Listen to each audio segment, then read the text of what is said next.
Chapter 38:38. It turned out that the assistant had taken this matter to heart. What right did this Liang Yin have to share a room with Hua Jin? Thus, the assistant secretly reported this matter to Qin Zhou. That was what she had said over the phone. No matter how close they were, they couldn't be in the same room. Although it was relatively safe in the film studio and there weren't many messy people around, this wasn't absolute.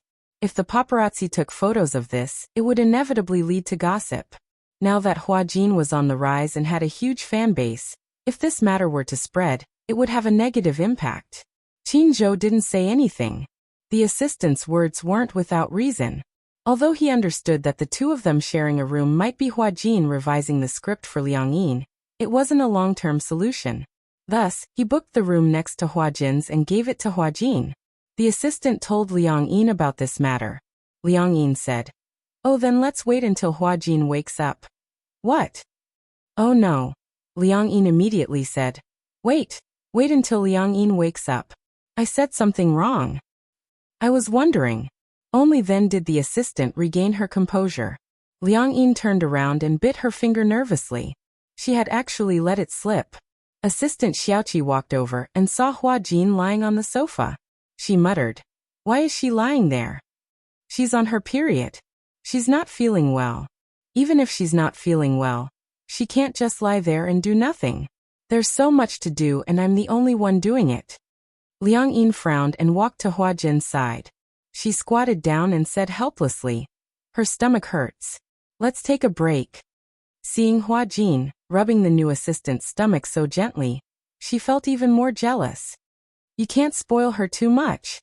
She's your assistant after all. If you spoil her like this, how can she act like an assistant?" Liang Yin didn't say anything. "Oh, by the way, the room has already been booked. When the time comes, let her move her luggage to another room and live with you." "How improper would that be?" Liang Yin nodded absent-mindedly and said, "You go out first. When he wakes up, I'll tell him." The assistant nodded and walked away reluctantly, looking back 3 times with every step. In the afternoon, Hua Jin finally woke up. Liang Yin told him about it. Hua Jin didn't have any objections. It was more convenient for one person to have a room. At least, he didn't have to sleep on the sofa. This was what he was happy to see. Liang Yin also accompanied him to buy some daily necessities. They would be staying on set for a long time in the future, so it would be inconvenient if they went back to their rented place to get the necessities. Thus, all the necessities of daily life were settled in the film studio. Hua Jin asked her if it would be inconvenient if she didn't go home. Liang Yin said that her parents wouldn't care whether she went home or not. Hua Jin raised his eyebrows but didn't say anything. Liang Yin was a little surprised by his reaction. "That's strange. Your reaction seems to be different from others." "How is it different? Every time people ask about my parents, they will persuade me that there are no parents in the world who don't love their children. They even say that as long as it's my parents, they will dote on me." Chapter 38:39. That's because they don't know that there are really irresponsible fathers and mothers in this world. As he said this, he curled his lips. She didn't know if it was mockery or something else. However, the desolation in his eyes quickly disappeared. When Liang Yin heard this, she couldn't help but feel a little strange. From the way he said it, it felt as if he could empathize with her. However, she didn't ask for details. Since it was just next door, Hua Jin moved into the room after he returned from shopping for the items. Xiaoqi entered the room right after Liang Yin left. The door was ajar, so she groped her way in. "Liang Yin." Hua Jin woke up with a start. When he looked up and saw her, he said unhappily, "Why didn't you knock before coming in?" "Isn't the door unlocked?" "Even if it's unlocked, you still have to knock before coming in. This is etiquette." Xiaoqi's face immediately turned cold. She said disapprovingly, "You're a newbie, but you're quite arrogant." "Ha." When Hua Jin heard this, he curled his lips and asked in return, "This has nothing to do with arrogance. This has to do with quality." For some reason, Xiaoqi gave him a different feeling all of a sudden. In the past, when Xiaoqi was by his side, she was polite, humble and polite. Now that he had become Liang Yin, this Xiaoqi seemed to have become a little high and mighty. Hua Jin asked calmly, "Why are you looking for me?" Xiaoqi didn't beat around the bush and went straight to the point. I want to change rooms with you. What? When Huajin heard this, he was a little surprised. Why do you want to change rooms with me? I'll change rooms if I want to. Why are you asking so many questions? Huajin was increasingly unhappy with her attitude. This is my room. Don't I even have the right to ask questions? Okay, then I'll ask you. Xiaoqi asked. What's your relationship with Huajin? When Huajin heard this, he said expressionlessly, he's my employer and I'm his assistant. That's our relationship. Humph, I think your relationship with him isn't as simple as it seems. I don't know how Master Qin Zhou allocated your room. He actually allocated your room right beside his. I don't know how you did it. Oh. Don't tell me you're thinking that you're close to him first. The more Huajin heard, the more he was confused. Although he didn't understand what Xiaoqi meant, it was definitely not friendly. I don't know what you're trying to say. You do. Xiaoqi suddenly became aggressive. You like Huajin, don't you? Hua's is Xiaoqi's. This question was too difficult to answer. Xiaoqi. He suddenly came to a realization. This Xiaoqi, could she be? Oh. What? What did you say? Maybe you're jealous because Huajin treats me so well. Is that why you want to ostracize me? It had to be said that Huajin was very observant. Xiaoqi snorted coldly. Who am I to be jealous of you? Who do you think you are? I'm Huajin's personal assistant. Moreover, I've been taking care of him for 3 years. Who do you think you are? Chapter 3840. Limited tolerance? Xiaoqi burst out laughing, as if she had heard the funniest joke in the world. If you don't even have this bit of tolerance, how can you be a celebrity's assistant? If an assistant can't even take this little bit of humiliation, you'd better get out of here. Huajin was furious when he heard this, but he didn't show it on his face. Also, Xiaoqi paused and asked, you're saying that I'm ostracizing you? Why don't you take a look at your own status? Is there a need for me to ostracize you? Don't tell me you're jealous that I can be with Liang. Realizing that he had almost let the cat out of the bag, he pursed his lips and quickly corrected himself. Don't tell me you're jealous that I can be in the same room as Huajin. Ha. So what if you're in the same room? Xiaoqi snorted and said coldly, I've even slept on the same bed as Huajin. Huajin frowned when he heard this. He couldn't help but feel disgusted. He hadn't expected to see Xiaoqi in such a state after his soul had swapped with Liang Yin's by a freak combination of factors. In the past, in Huajin's eyes, Xiaoqi was very obedient, sensible, and hardworking. As an assistant, she was willing to do anything, no matter if it was dirty or tiring work. Moreover, in front of him, Xiaoqi always appeared to be very quiet and gentle. No matter how difficult it was to deal with reporters or fans, she was always able to deal with them calmly. It was just that. Now that he was in Liang Yin's shoes, he saw another side of Xiaoqi. Jealous, sarcastic, and even ostracizing newcomers. Huajin couldn't help but feel curious. Was she usually like this? Huajin was a little suspicious about Xiaoqi's true colors. Alright. Let's stop here. If I go overboard, you won't be able to avoid complaining to Huajin that I'm bullying newcomers. Huajin cursed silently in his heart. What do you mean by complaining? It's obviously the truth, okay? Huajin didn't say anything. Xiaoqi took it as him admitting defeat. She said coldly, if you know what's good for you, quickly change rooms with me. As a new assistant, I'm afraid that you won't be able to take care of many things. After all, I've been by Huajin's side for so many years. I'm sure you won't be able to take care of things as well as me. So hurry up and change rooms with me. Have you asked for Huajin's permission? He will definitely agree.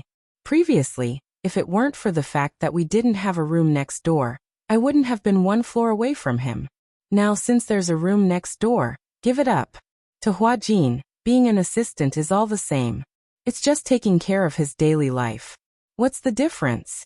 Huajin smiled and said meaningfully, even if you want to change rooms with me, you have to ask Huajin if he agrees. After all, this room is mine now. You can't just change it as you wish. Alright, just you wait. Naturally, Xiaoqi didn't believe it. She left the room and went to the room next door. She knocked on the door and soon, footsteps could be heard from inside. Liang Yin opened the door and saw Xiaoqi standing at the door. She frowned slightly. Although she didn't show it on her face, deep down she was annoyed. Why was this assistant a little too attentive? She had intended to sleep. Chapter 38-41. When she thought of what Huajin had mentioned, she recalled Tang Yu's nonchalant attitude when they talked about it. Her heart felt like it was being stabbed. She couldn't accept that Tang Yu was such an idol. The more she thought about it, the worse she felt. She didn't sleep well either. In a short period of time, she had a lot of nightmares. After that, she was so busy because of Huajin's menstrual period. Now she was exhausted. Xiaoqi smiled sweetly and said coquettishly, "Master Jin, can I come in?" She had always addressed Huajin as Master Jin. When Liang Yin heard this, she didn't let her in immediately. Instead, she asked through the door, "What's the matter?" "I'm going to sleep." "It's like this," Xiaoqi said bashfully. "Isn't the room next to yours empty?" "I was thinking, why don't I change rooms with the new assistant called Liang Yin? She's a new assistant, so she definitely can't take care of you. I'll stay next to you and take care of everything. What do you think?" Xiaoqi was full of anticipation for Huajin's approval.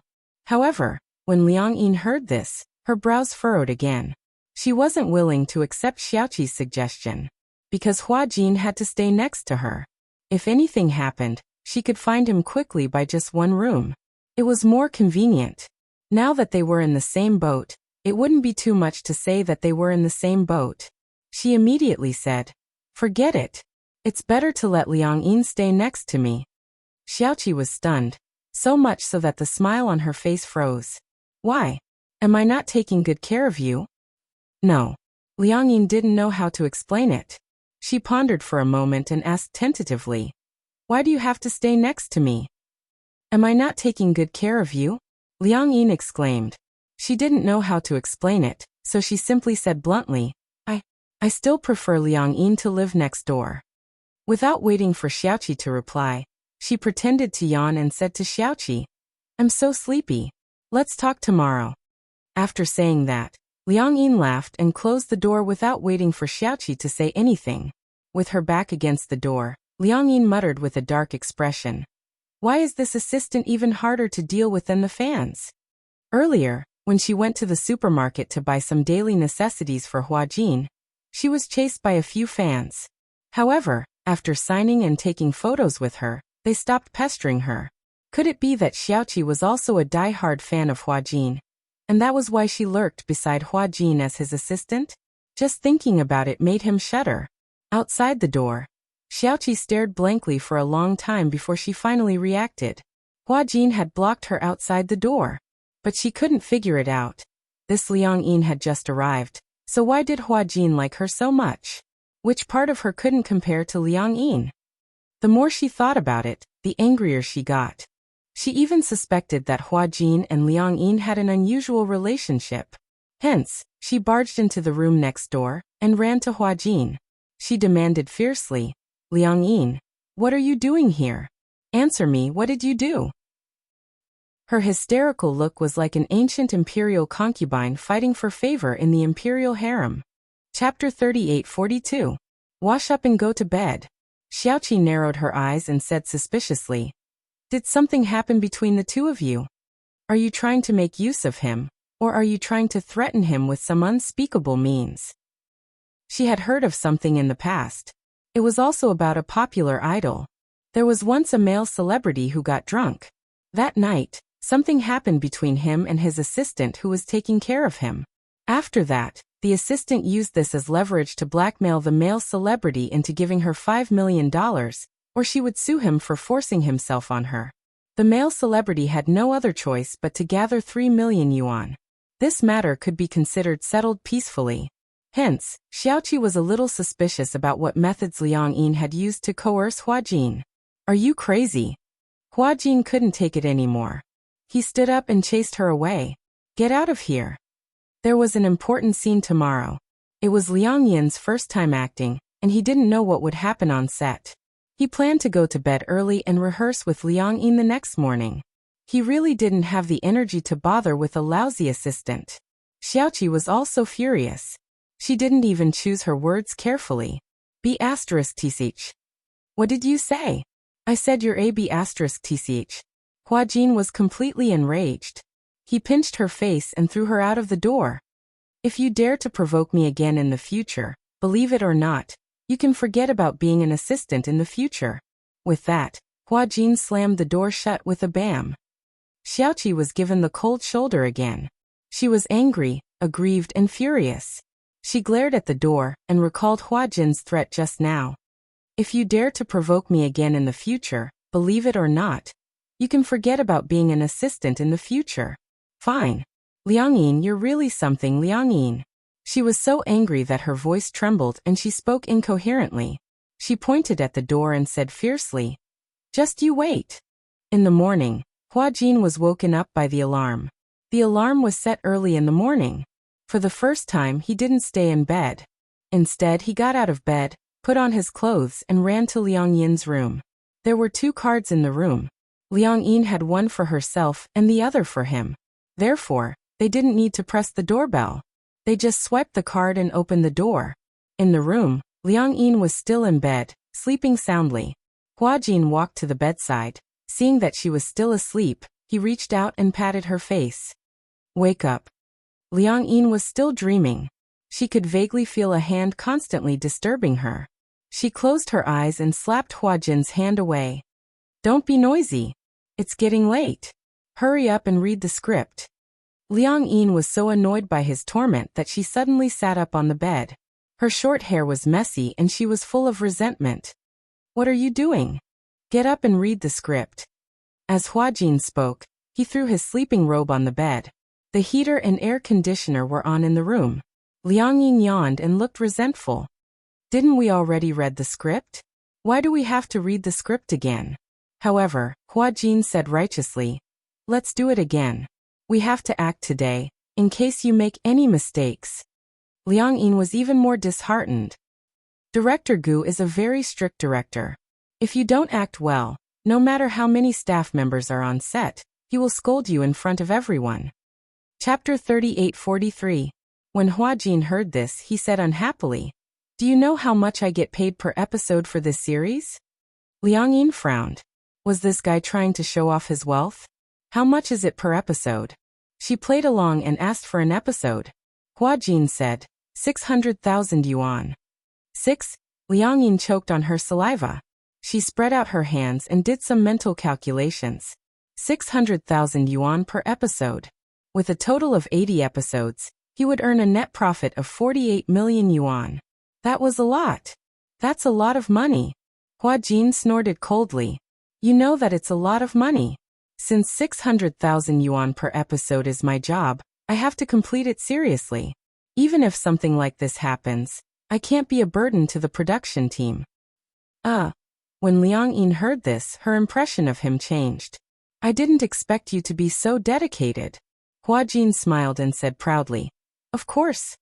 But if it were me, I'd be willing to be so dedicated too if I get 600,000 yuan per episode.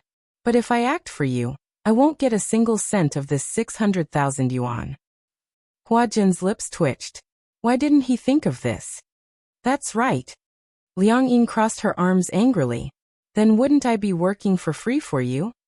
I'll give you half. Half? 500,000 yuan per episode after tax. I'll give you 250,000 yuan. How about that? Huajin said and continued. As long as you act well, there will be dividends for this series. We'll split it 50-50. Liang Yin was scared out of her wits.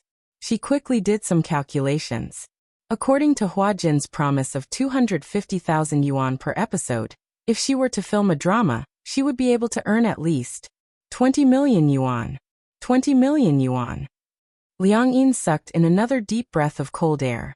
Suddenly, she seemed to realize that something was wrong. Wait, what's the matter? Let me ask you a question. Do you think we can still get the money back? It would have been better if she hadn't asked. As soon as this question was asked, Huajin's expression changed. He said without thinking, You can definitely change back. How? Liang Yin was a little disappointed. Every day when I wake up, I hope that everything is just an absurd dream. But every time I wake up, nothing has changed." As she spoke, she held her face worriedly and looked like she was about to cry. "Don't tell me that we can't change it back in this lifetime. You're not allowed to say such depressing words. Even if I can't get it back for the rest of my life, I'll be the one losing out." Huajin snorted coldly. "You've become me, a superstar with a net worth of tens of millions. As for me, I've become you, a poor dog." "That's right." Liang Yin's eyes lit up when she heard that. "Why didn't I realize that?" "That's right." She was now Huajin, with a net worth of tens of millions. Then Huajin saw that her eyes were shining brightly and asked suspiciously, "What are you planning?" "Ahem." Liang Yin cleared her throat and said, "I just thought of it. Now that I'm a superstar and I have money, does that mean that I can eat the high-end Western food that I didn't even dare to dream of in the past?" Huajin was so angry that he wanted to vomit blood. He leaned against the wall and felt like he was going to vomit blood. To think that he had thought that she was going to give a constructive speech. Now that she was a superstar with a net worth of tens of millions, all she could think about was high-end Western food. Chapter 38:44. Get up. As Huajin spoke, he placed his hands under her armpits and tried to drag her off the bed like he was carrying a doll.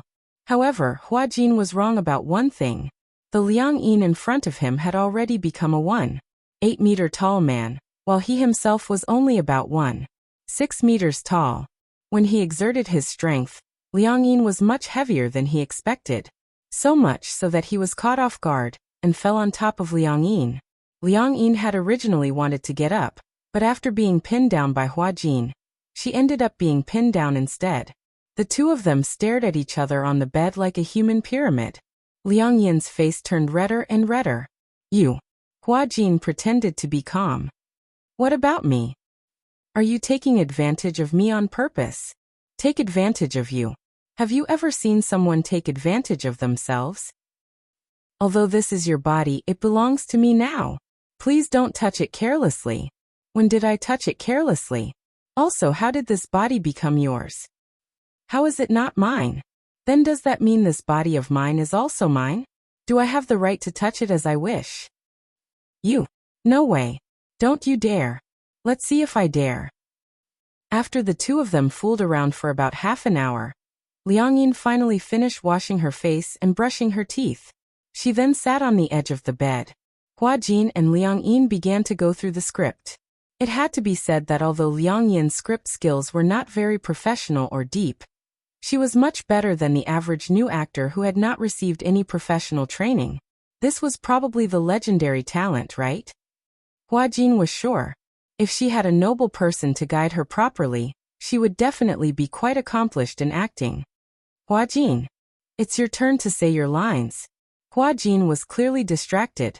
When he came back to his senses, he forgot what to say and hurriedly looked at the script in his hand.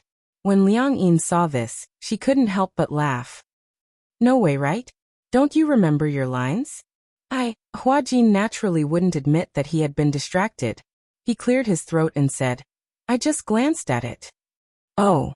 While Huajin was sneaking glances at the lines, Liang Yin was sizing him up from time to time. When he was serious, it gave people a good feeling. Liang Yin suddenly felt that her previous impression of Huajin was too biased. Actually, this guy wasn't bad at all. Other than the fact that he was sometimes a little arrogant, a little sharp-tongued, and always teasing people, he was actually a pretty good man. Liang Yin suddenly reacted and realized what she was thinking. This time, it was her turn to be in a daze. Huajin glanced at her and asked, "Are you in a daze?" Liang Yin immediately lowered her head guiltily and stole a glance at the lines. The two of them went through their lines seriously twice. Unknowingly, the sky was already bright. Seeing that it was getting late, Huajin said, "Let's go." Where are we going?" "To the set." "So early?"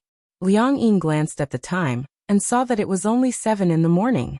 She was a little surprised. "It's still so early. Makeup takes 2 hours. What do you think?" Huajin didn't allow her to explain. He grabbed her collar and walked to the cloakroom. "Hurry up and change. Just change into something else." Liang Yin sighed. Is it so hard to be an actress? Do you have to wake up so early every day? Chapter 38:45. After Liang Yin changed her clothes, Hua Jin led her to the set. Just as she walked out of the room, she bumped into Xiaoqi. Xiaoqi had originally planned to wake Hua Jin up, but she didn't expect that he had already changed his clothes. What she didn't know was that Hua Jin, who usually couldn't be woken up and liked to laze in bed, had actually woken up early for the first time and urged Liang Yin to finish memorizing her lines. "Ah, Master Jin, you're not lazing in bed today?" As she said this, Xiaoqi even secretly rolled her eyes at Hua Jin. She obviously didn't know that the Liang Yin now was Hua Jin. If she knew, she would regret it so much that her intestines would turn green. Liang Yin didn't react at first, but it was Hua Jin who spoke first. "Today, I'll accompany Master Jin to the set. You can stay in the hotel and play." When Xiaoqi heard this, she felt indignant. Usually, when Hua Jin was on set, she was the one who took care of him.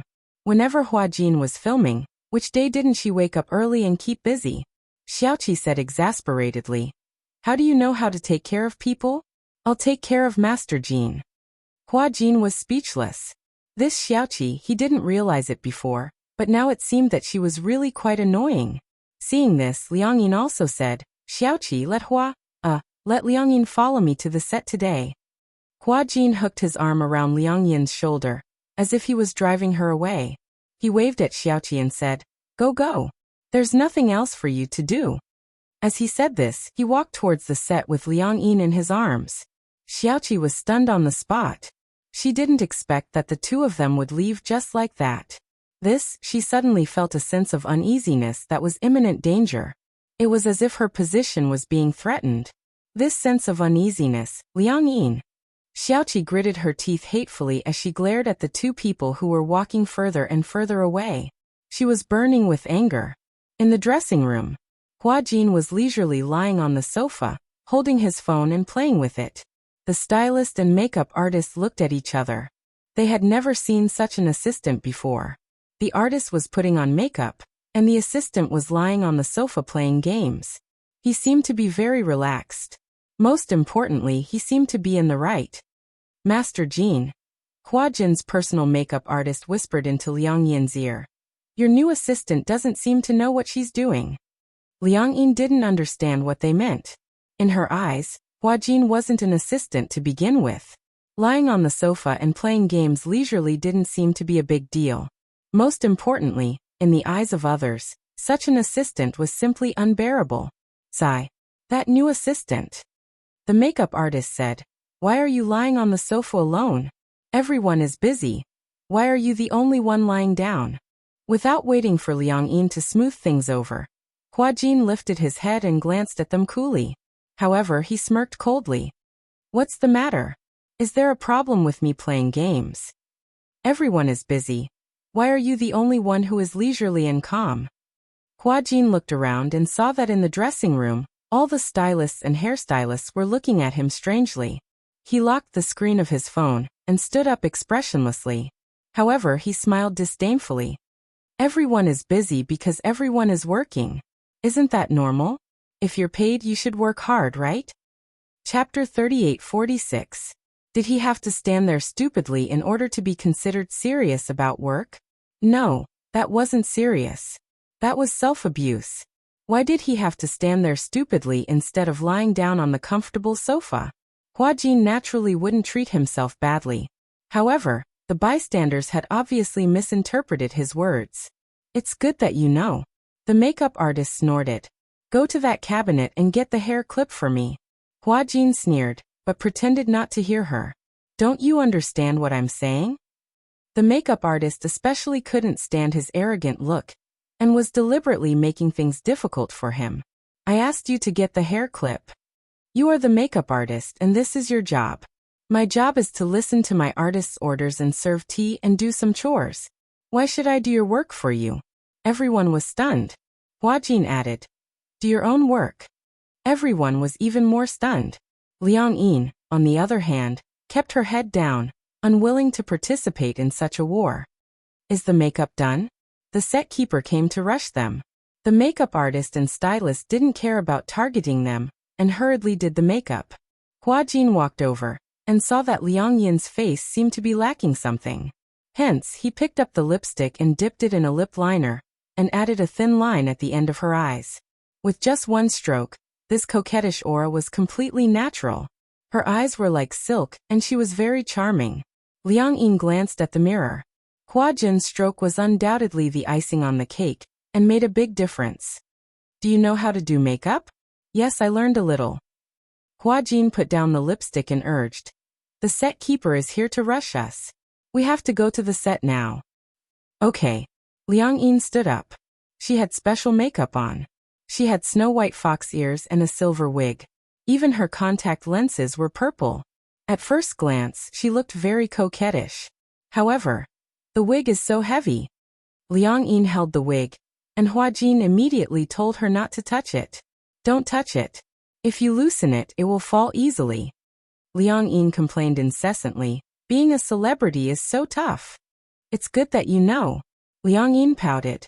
No wonder it was said that different professions were worlds apart. Separated by an industry, it was indeed difficult to understand the hardships of this industry.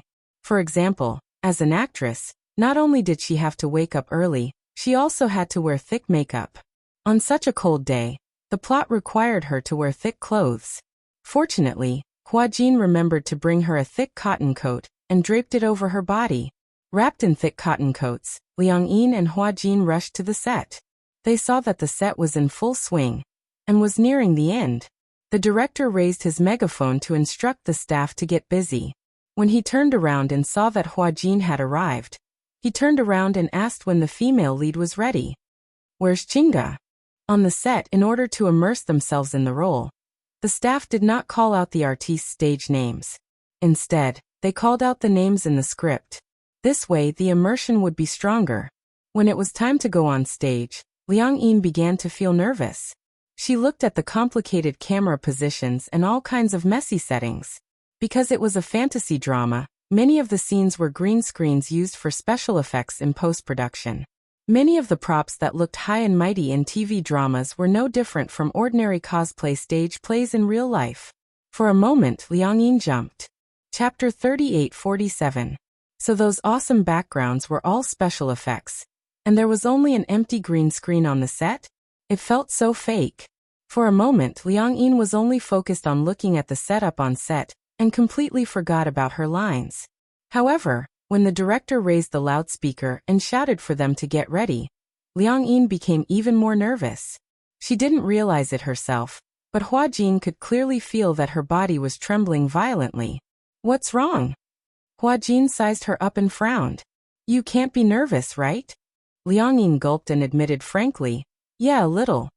I see that you're trembling violently. Hua Jin patted her shoulder and rubbed her stiff arms.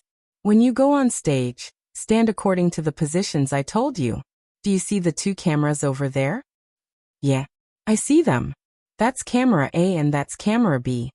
Oh, I understand. Liang Yin's voice was still trembling violently.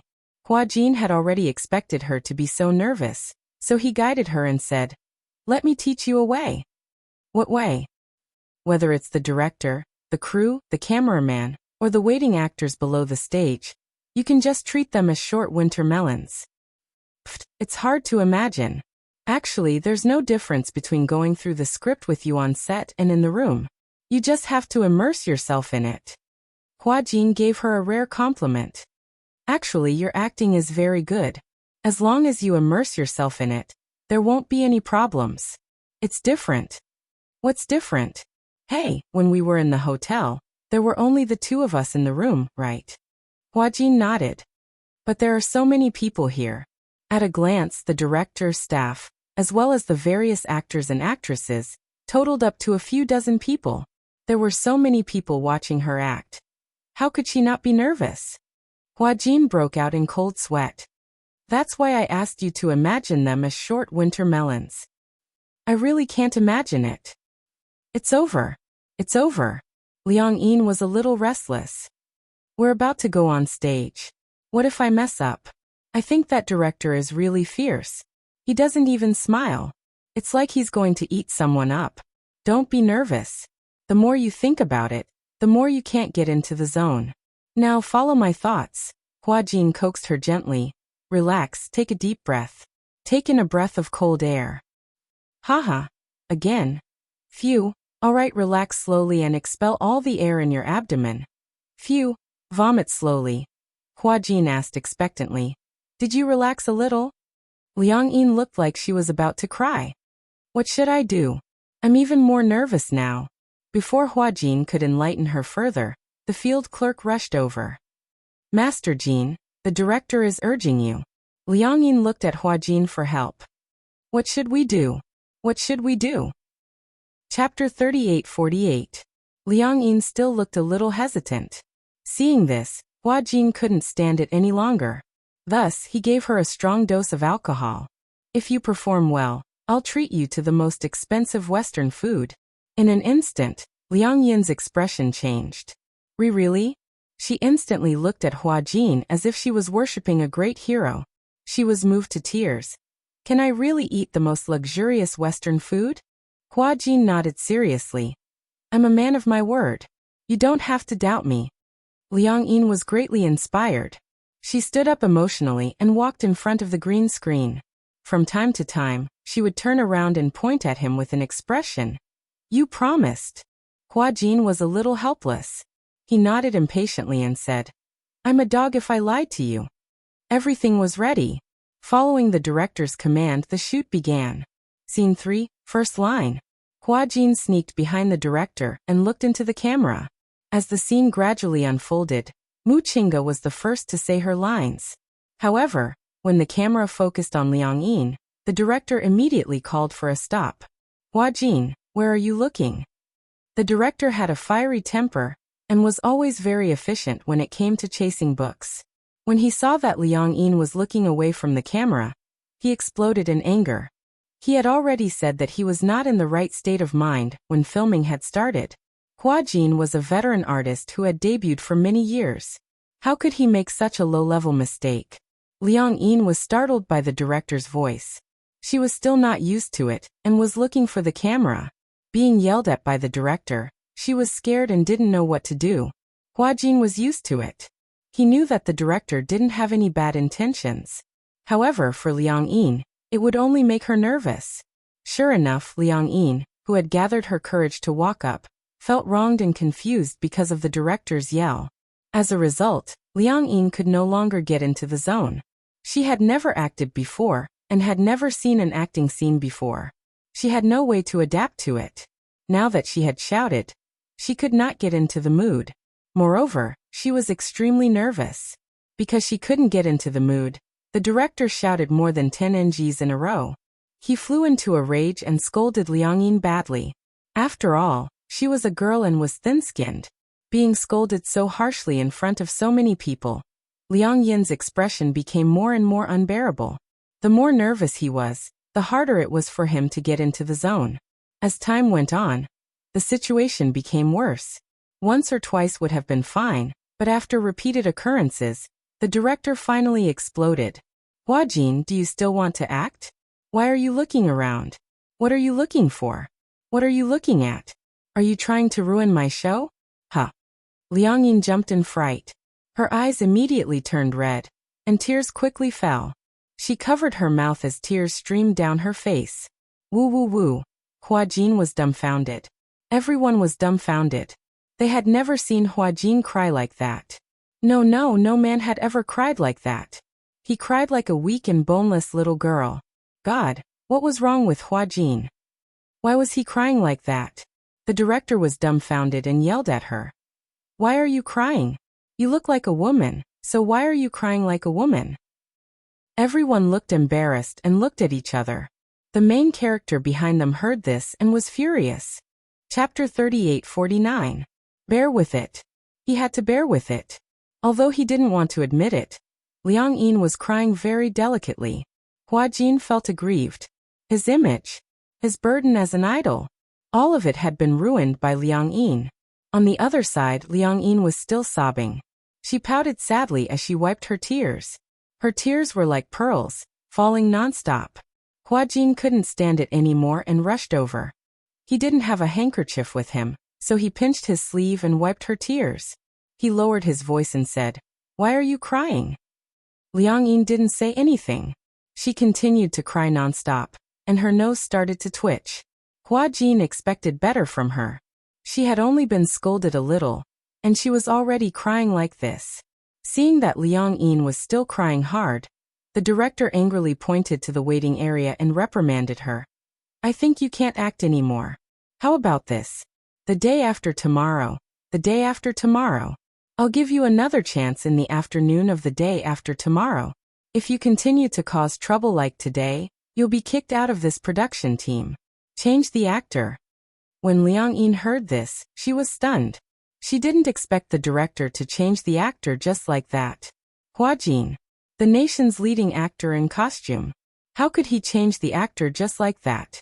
Looking around, many people looked like they were here to watch the show.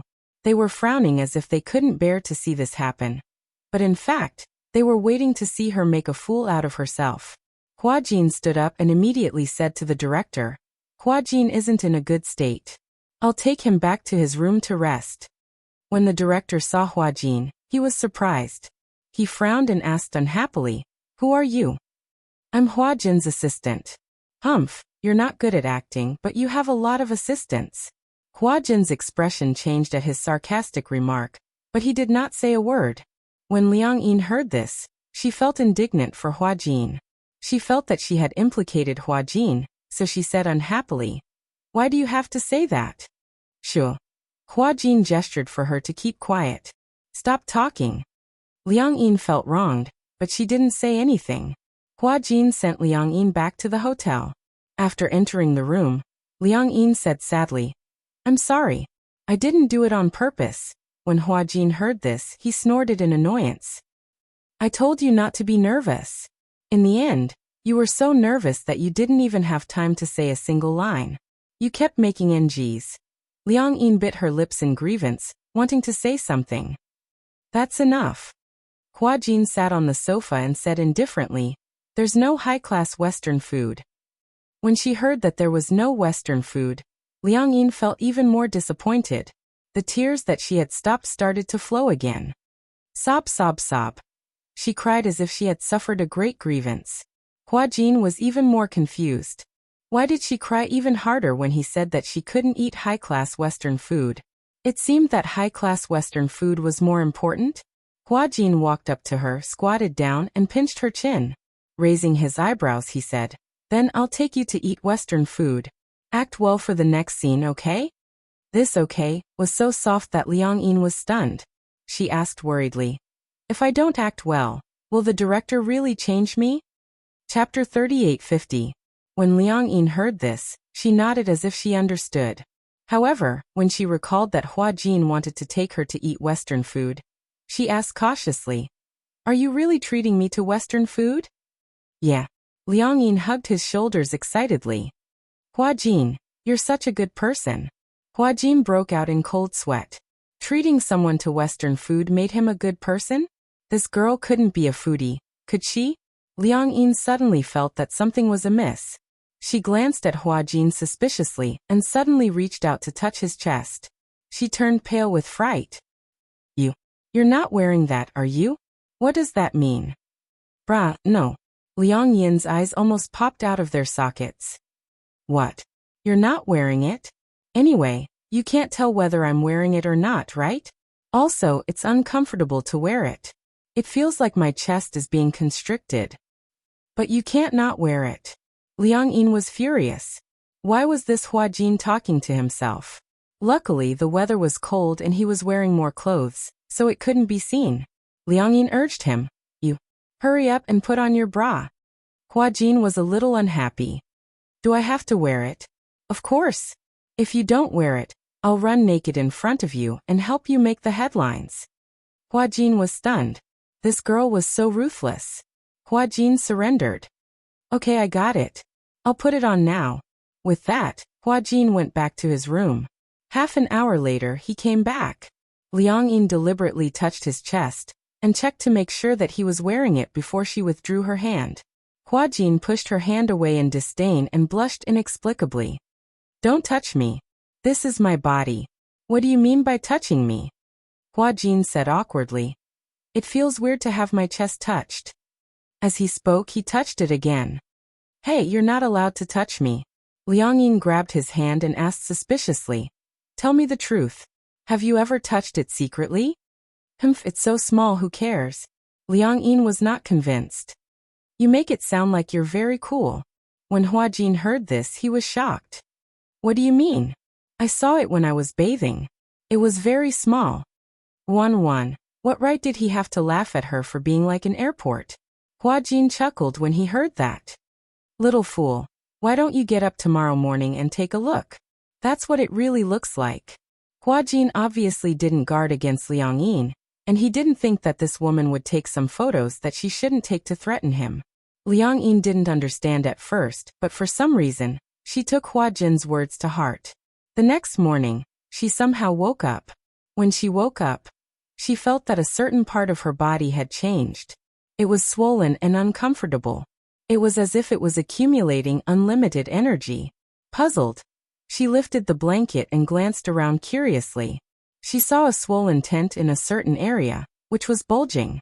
Liang Yin's mouth opened into a capital O shape. What was this? There were two forms? This time it was Liang Yin's turn to be dumbfounded. It was too scary. Was a man's body so magical? Humans were really mysterious. Chapter 38:51. Hua Jin did not expect that she would actually listen to him and check her body. The moment she saw Hua Jin, she blushed furiously. Hua Jin was a little surprised to see her face so red. What's wrong? Why is your face so red? He reached out and touched her face. He could not help but laugh. Why is your face so red? He muttered. Could it be that you're having a fever?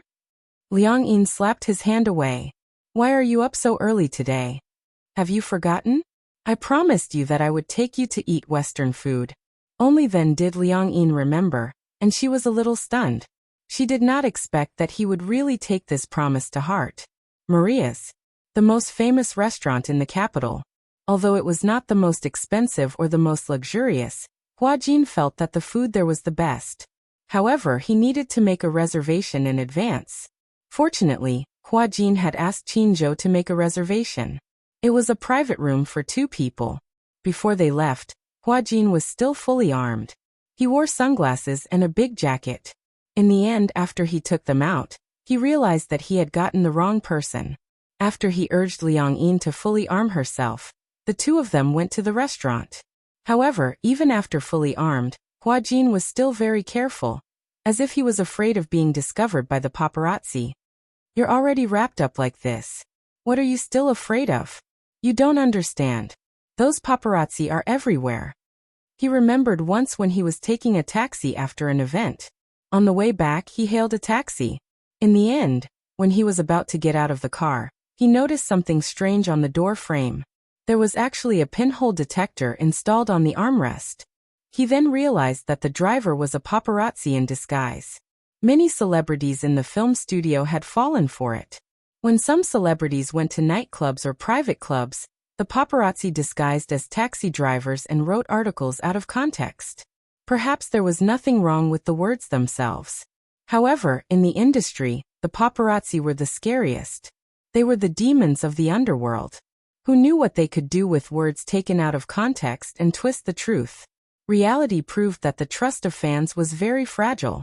Water can carry a boat, but it can also capsize it. Therefore, Hua Jin had been very careful. After arriving at the Western restaurant and entering the private room, Hua Jin gave Liang Yin a thorough check. After making sure there were no problems, he allowed Liang Yin to take off her heavy coat. In the private room, the table and chairs faced the window. The windows were privacy glass. The people sitting inside could see outside, but the people outside could not see inside. The plates and cutlery had been set up in advance, and the adaptation student in charge of service entered the private room. In a high-class restaurant, even the newcomers were elegant and handsome. In front of the waiter, Liang Yin was a little embarrassed. It was her first time eating Western food, and she didn't even know which hand to use the knife and fork. It was inevitable that she was worried about embarrassing herself. Hua Jin could tell at a glance, so he took out his wallet and gave the waiter $100, saying, We don't need your service here, thank you. The waiter took it with a smile and slowly retreated. Liang Yin was touched by his thoughtfulness. She smiled. This smile was incomparably warm.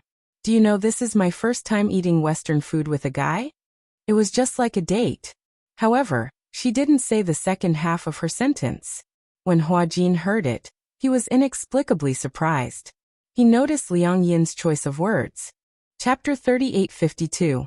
She said that it was her first time eating Western food with a guy, and not a celebrity. She actually treated him as an ordinary guy. When Huajin heard this, he couldn't help but feel relieved. It had been a long time since he felt so relaxed. After debuting for so long, it seemed that very few people looked at him as an ordinary guy. He didn't have to act like an idol anymore. Huajin leaned lazily against the back of the chair and crossed his arms. He was a little puzzled. Have you dated before? What? Have you dated a guy before?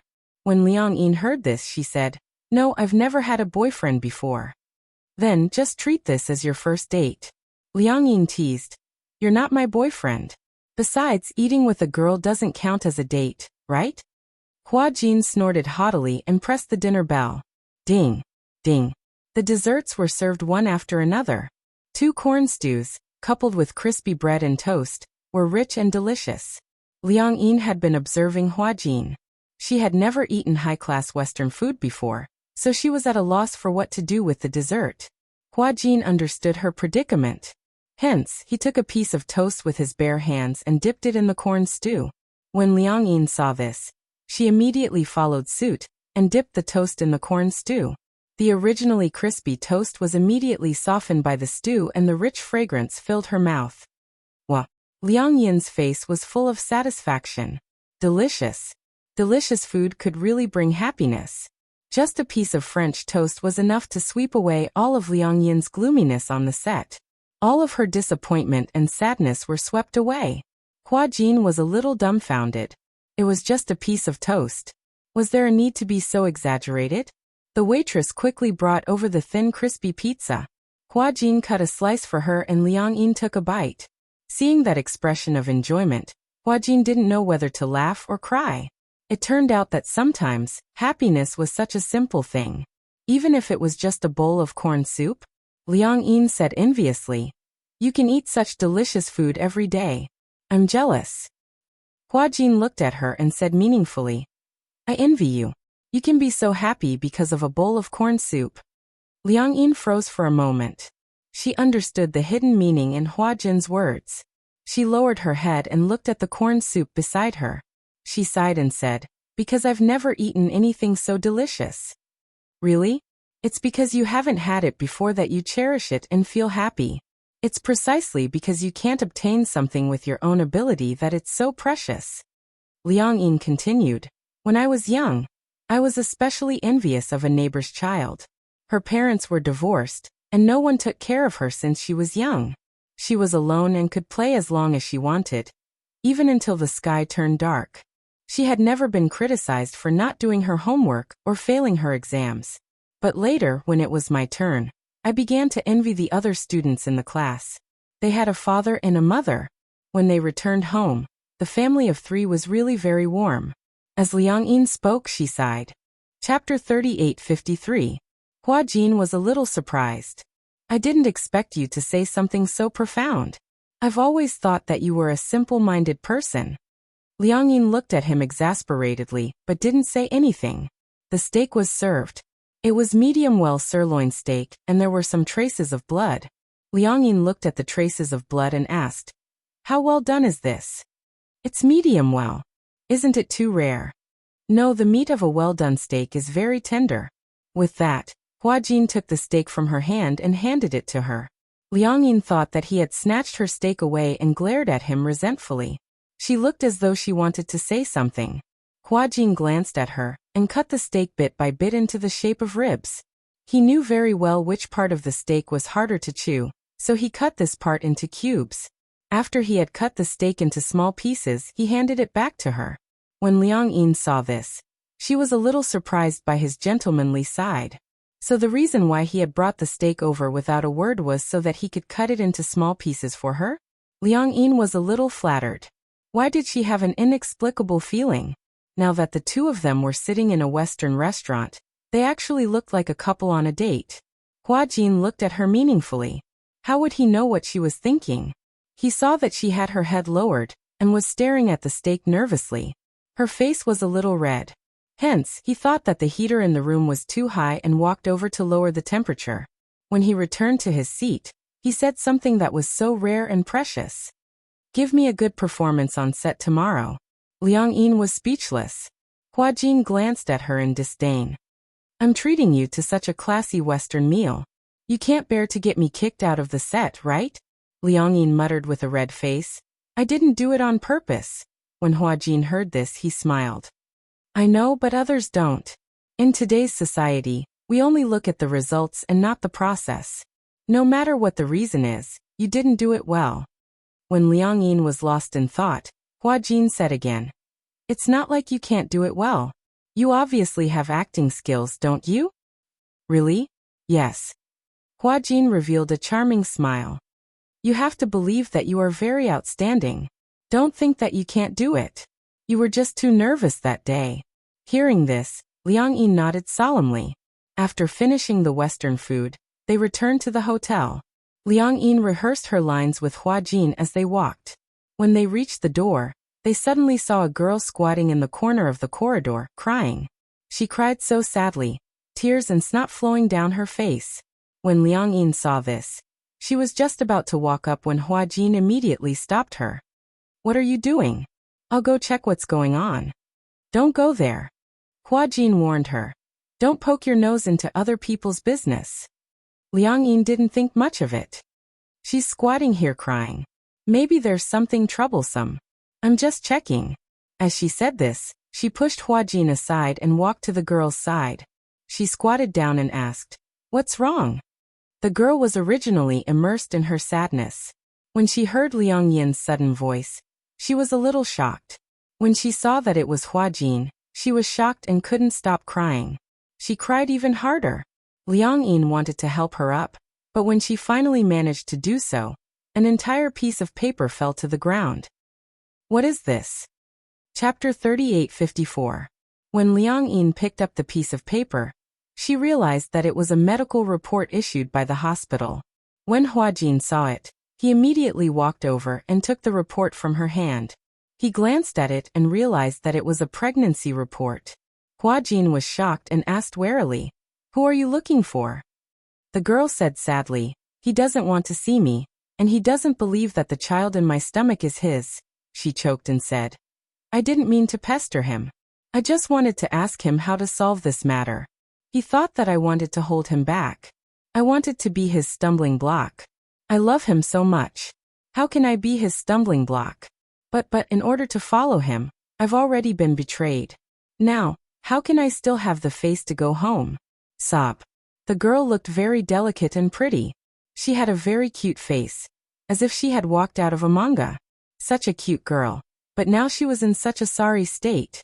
Hua Jin quickly understood what was going on. You're pregnant? The girl covered her face in despair and let out a suppressed sob. Liang Yin was a little confused when she heard this. She also took the report from Hua Jin's hand. She glanced at it and was shocked. He asked suspiciously, Who is your child's? I can't say, the girl cried. I can't hurt him, she cried incoherently, and no one knew what she was saying. Liang Yin was baffled by what she heard. Hua Jin understood.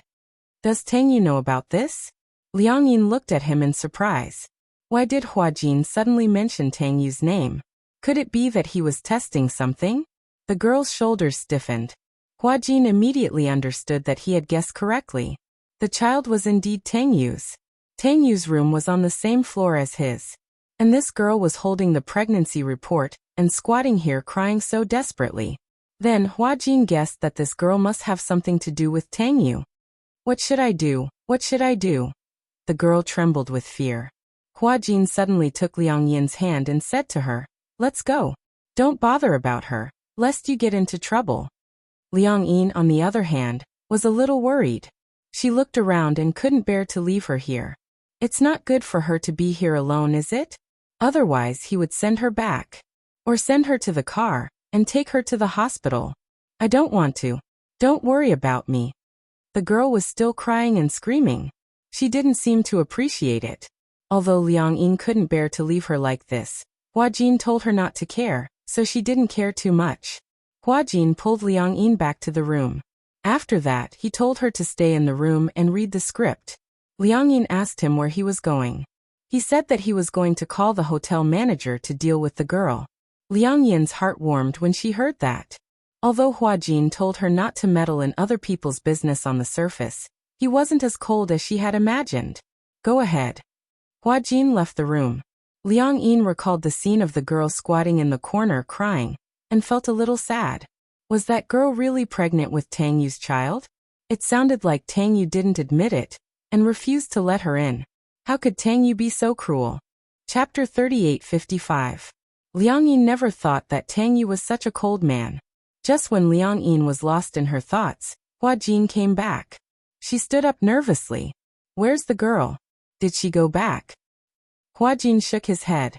When I walked to the elevator, I didn't see her. I went to the front desk, and the manager didn't say he saw her.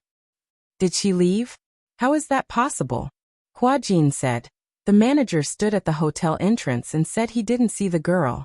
I went to the back door, and the security guard there also said he didn't see her. That's strange. Liang Yin doubted. She couldn't have gone into Tang Yu's room, right? Hua Jin nodded. It's possible. Tang Yu isn't stupid. He knows that if this matter gets out of hand, it'll be bad for him. He can't just let it go. If it gets out of hand, he's now on the rise. It wasn't easy to get this opportunity. He definitely won't make any negative comments at this juncture. If something goes wrong, the investors behind him will want to kill him. Investors? Don't you know? Nowadays, all the popular artists have investors behind them. Liang Yin shook her head blankly. This is not something you should care about. Memorize your lines and try to pass it in one take tomorrow. Liang Yin muttered. I already know my lines. I don't think you're proficient enough. Liang Yin didn't say much, so she obediently picked up the script and memorized it seriously. She tried her best to forget what had just happened, and immersed herself into the script. It wasn't until very late that Liang Yin closed the script and went to bed. She had promised Hua Jin that no matter what, she must pass this scene smoothly. She was already familiar with the lines. She couldn't recite them backwards, but she could memorize them thoroughly. As long as she could overcome her nervousness and cross this hurdle, everything else would be nothing. When Hua Jin entered the room, she had already washed up and was ready. Liang Yin rushed to the set and was ready to go on stage.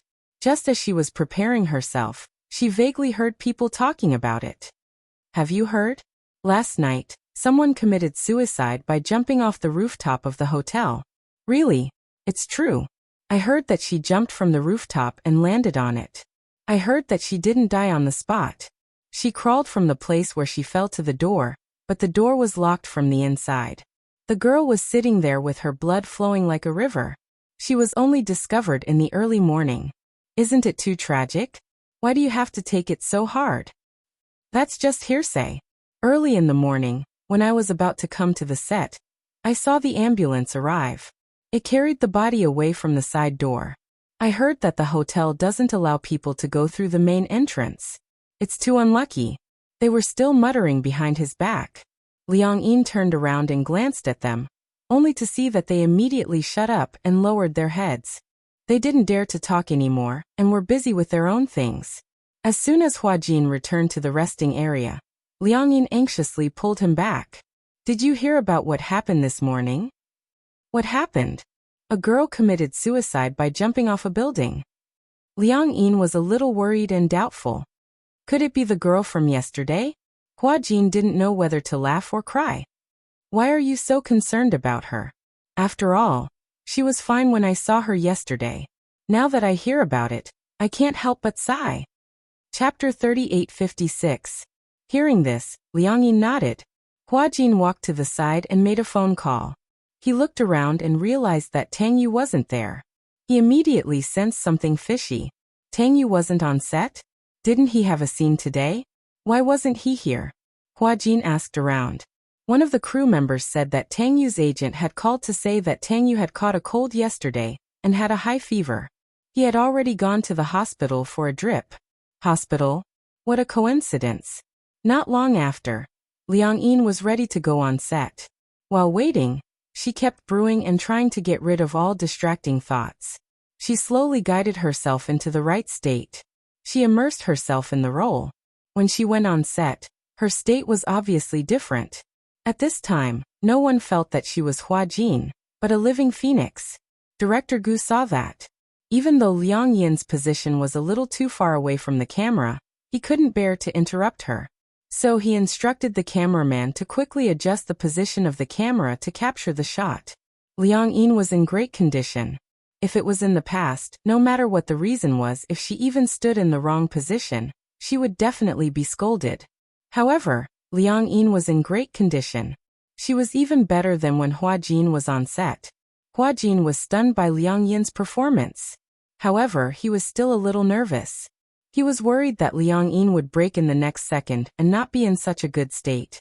Hua Jin watched on tenterhooks, but Liang Yin was on top of her game the entire time, especially when she turned around. Her eyes were filled with helplessness and heartache. Tears were welling up in her eyes, but they refused to fall. I'm a human, you're a demon. Humans and demons have different paths. You're the future king of demons, and I'm a Onmyoji. We're destined to be enemies. When she heard the words enemies, Phoenix turned her back even more. Tears streamed down her cheeks. Director Gu couldn't help but feel suffocated by this scene. This scene was too beautiful. He pushed the end further and captured the Phoenix's disappointed and sad expression that clearly wanted to maintain its pride. The female lead, Mu Qingge, was originally in a bad mood, but Feng Zhi's mood was so good that she was also brought in. A scene that Hua Jin hadn't done before, Liang Yin had actually done it in one take. Great! Feng Zhi, you're in the right state today. However, Qingge, you weren't in the right state at the start. Because Liang Yin was in such a good state, Director Gu was reluctant to cut the scene. However, the camera and close-up were all focused on Liang Yin. Even if there were any problems, there would be no problem when the time came. Mu Qingge was also a bit surprised. The day before yesterday, Hua Jin had been scolded by the director to the point of crying. His condition today was unexpectedly good. He actually passed it in one try. It was simply unbelievable. Hua Jin walked over. He was also pleasantly surprised by Liang Yin's performance today. It was rare that he wasn't stingy with his appreciation. He praised, "Your condition today is really good. It's even better than what I imagined." Liang Yin still hadn't come out of the right state. She clutched her clothes tightly and felt that her chest was suffocating. She said sadly, "I feel so suffocated. It's so uncomfortable. It's like a ball of cotton is stuffed in my chest." She was too immersed in the role, because after completely immersing herself in the role, she couldn't get out of it for a long time. Hua Jin hugged her shoulder in heartache. If you're sad, cry it out to vent. Chapter 38:57. Hua Jin didn't expect Liang Yin to be so deeply immersed in her role. After crying for a long time, she finally vented all the emotions that had accumulated in her heart. Mu Qingge also walked over with red eyes and gently patted her shoulder.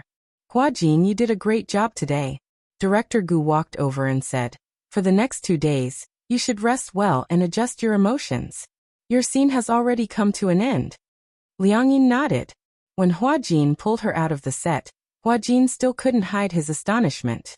"Liang Yin, your performance today was beyond my expectations. It was even better than I imagined." Liang Yin said in a serious tone, "I've already eaten your high-class Western food. I can't drag you down." "Ha!" Hua Jin smiled. "A Western food can buy you over?" "That's right. This is the best meal I've ever eaten. I can't accept a reward for nothing. I can't accept your kindness for nothing."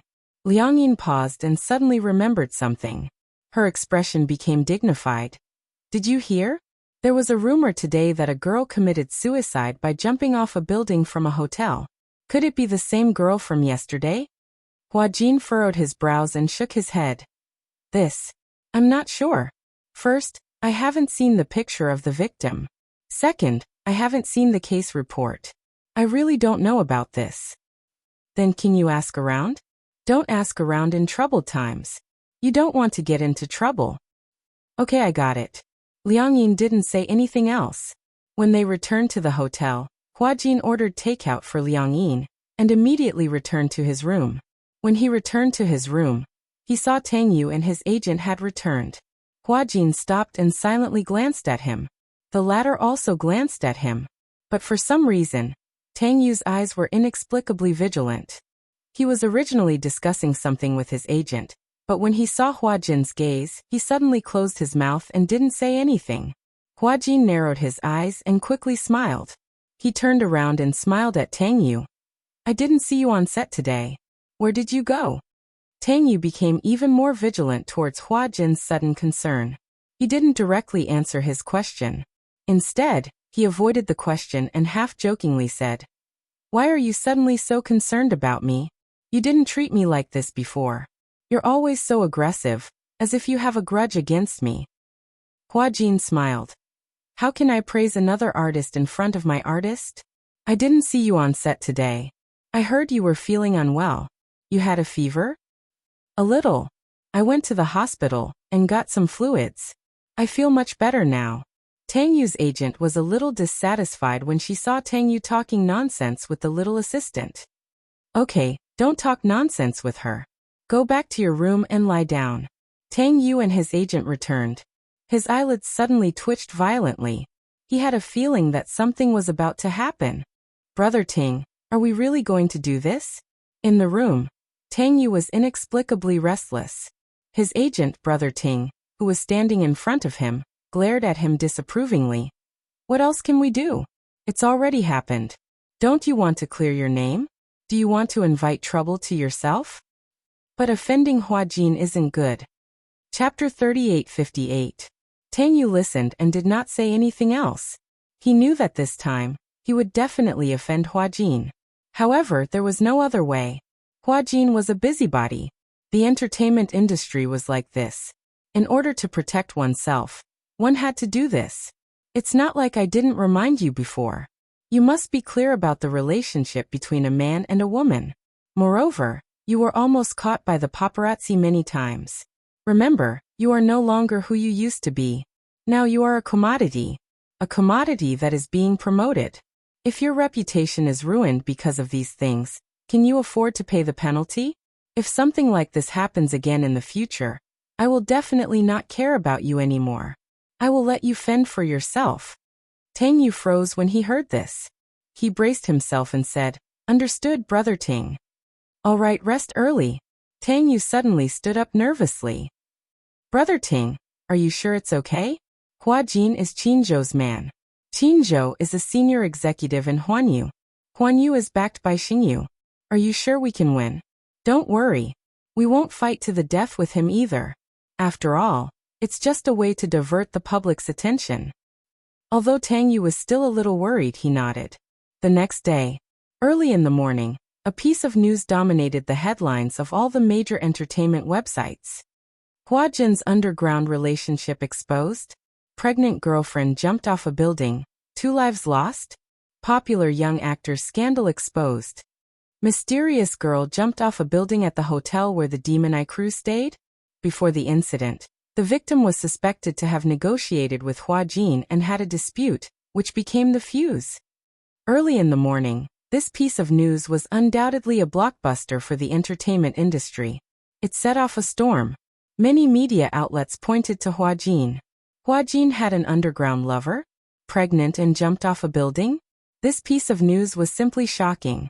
In front of the public, Huajin's image had always been that of an innocent idol.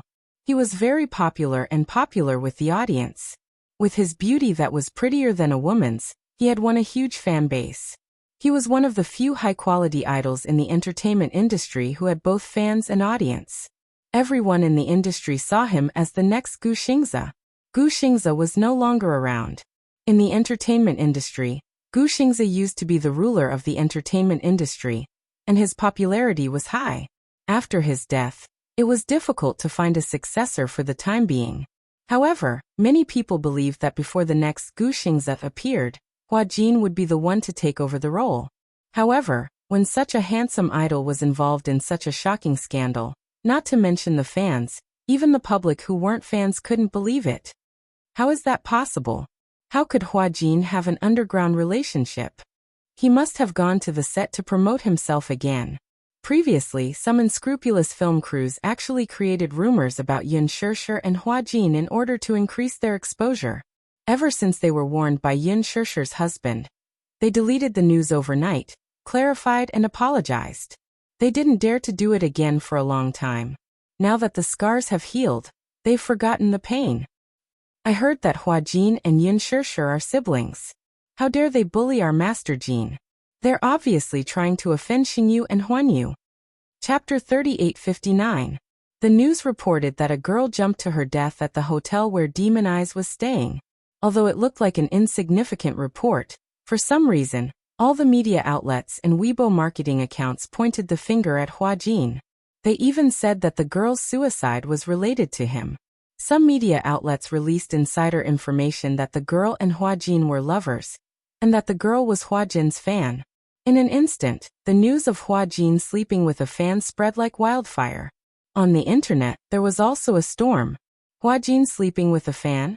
What kind of joke was this? None of the fans believed it.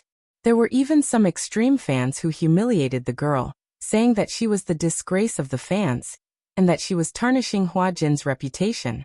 Some fans even said that even if Hua Jin slept with a fan, so what? That was a fan's benefit. Even if someone wanted to sleep with him, they didn't have the chance. They even said that the girl must be risking her life to tarnish Hua Jin's reputation. At first, the passers-by still had a wait-and-see attitude towards this matter. However, no one knew whether these were true fans or the brainless comments of the internet water army, but they put Hua Jin in a whirlpool of public opinion overnight. In an instant, Hua Jin was at the center of the storm. On the internet, fans, brainless fans, anti-fans, internet water army, the media, and various marketing accounts all had their own factions. They all had their own opinions and were in an uproar. Many fanatical fans rushed to the Weibo of the media outlets that broke the news, insisting that they were tarnishing Hua Jin's reputation. They were making up stories and hurling insults at them. Their original intentions were good. However, the fans' methods were inevitably a little extreme. As a result, the media got hold of their weakness and bombarded them with attacks. Early in the morning, Hua Jin was woken up by Qin Zhou's phone call. Hua Jin, what's going on with that incident? Qin Zhou asked angrily as soon as he opened his mouth. Why did this happen all of a sudden? Hua Jin knew how to deal with things very well. Logically speaking, he would never get into trouble like this. Sleeping with a fan? Lover jumping off a building? 2 lives in one body. What kind of messy news is this? Hua Jin was also confused. He suddenly realized what had happened. It was about that girl. Jump off a building? It was reported by the media? But what did this have to do with him? How did he get involved? Wasn't this about Tang Yu? Could it be? Could it be that Tang Yu's team is behind this? When Qin Zhou heard this, he was a little suspicious. Is there a conflict between the two of you? It's not really a dispute. It's just that I've been giving him the cold shoulder on set. Why are you giving him that look? I don't like the way he does things. Sleeping with fans and not taking responsibility after sleeping with them. What the hell is this? Hua Jin paused and said, let me see what the internet says first. Your Weibo must have fallen by now. However, don't post anything on Weibo or post anything. Be careful not to be taken out of context and make another article. I understand. With that, Hua Jin hung up the phone and went online to check on the progress. After an afternoon of fermenting, the matter had progressed to an unreasonable war of public opinion. Hua Jin's army of fans was too powerful. They had offended several media outlets at once. The fans firmly believed in their idol's character and insisted that their idol wouldn't make such a low-level mistake. Several marketing accounts were so angry that they were going to hammer it in the afternoon. Chapter 3860. Liang Yin was brought back to the police station for investigation. Hua Jin rushed to Liang Yin's room just as Liang Yin was being taken away by the police. The reason was that she was the last person the victim saw before she died. When they saw Hua Jin, The police remembered that he had also appeared in the surveillance footage, so they took him away as well. Hua Jin and Liang Yin were taken away for investigation. They did not return to the hotel for a day and a night. At the same time, in the afternoon, the media that had been angered by the pink color rushed to release concrete evidence. It was said that after the police investigation, all the evidence showed that this was a suicide case. The phone that had been dropped was unlocked and there was a message in the memo. "Baby, mommy is sorry." The police suspected that she was pregnant. Later, after the autopsy report by the medical examiner, the preliminary judgment was that she was pregnant. As for how long she had been pregnant, it would need to be further diagnosed through amniocentesis. Originally, this was an ordinary suicide case that would not attract the media's attention at all. Perhaps, it would occupy a small corner of the newspaper at most and be forgotten just like that.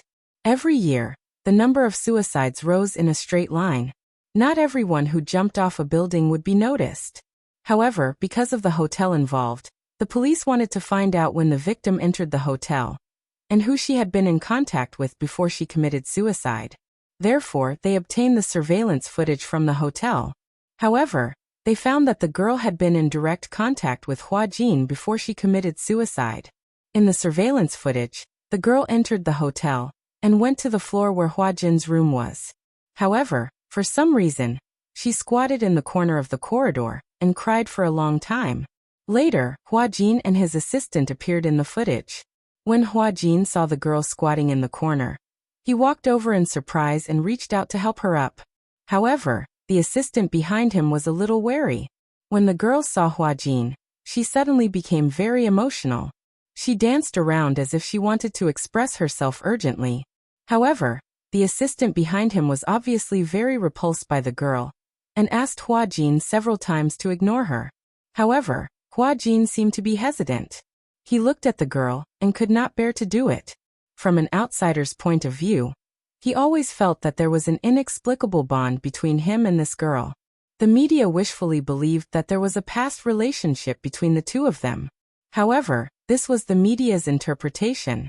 But with the exposure of the surveillance footage and the media's excessive interpretation, it did seem to be the case. With the media as the director, the story unfolded just like that. This girl was a fan of Hua Jin. Coincidentally, during a visit to Hua Jin's set, the two of them met. Gradually, this girl became Hua Jin's bed partner. According to the investigation, the girl had been in and out of the film city many times, and the last person she saw before she died was Hua Jin. Hua Jin seemed to be very concerned about her. However, the assistant behind him was obviously worried that this matter would blow up.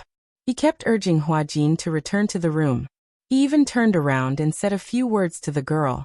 As there was only a picture and no sound, the media interpreted it as a threat from the assistant.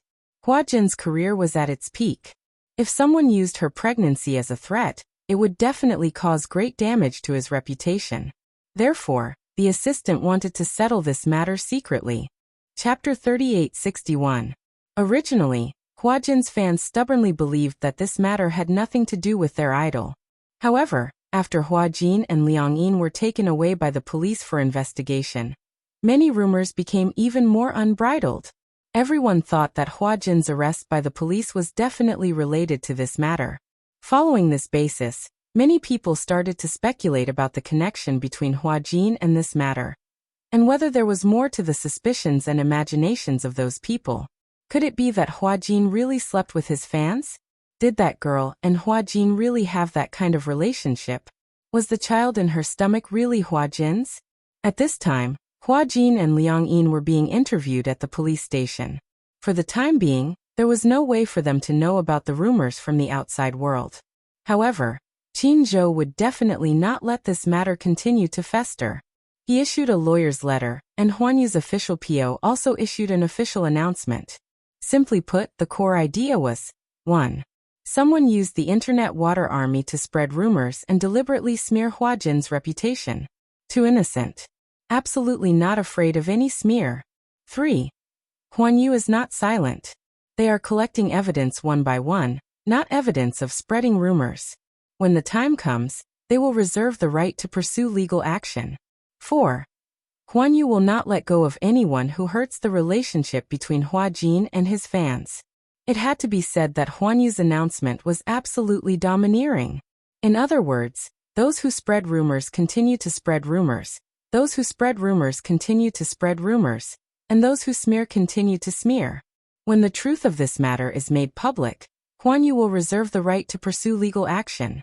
Qin Zhou's method was especially ruthless.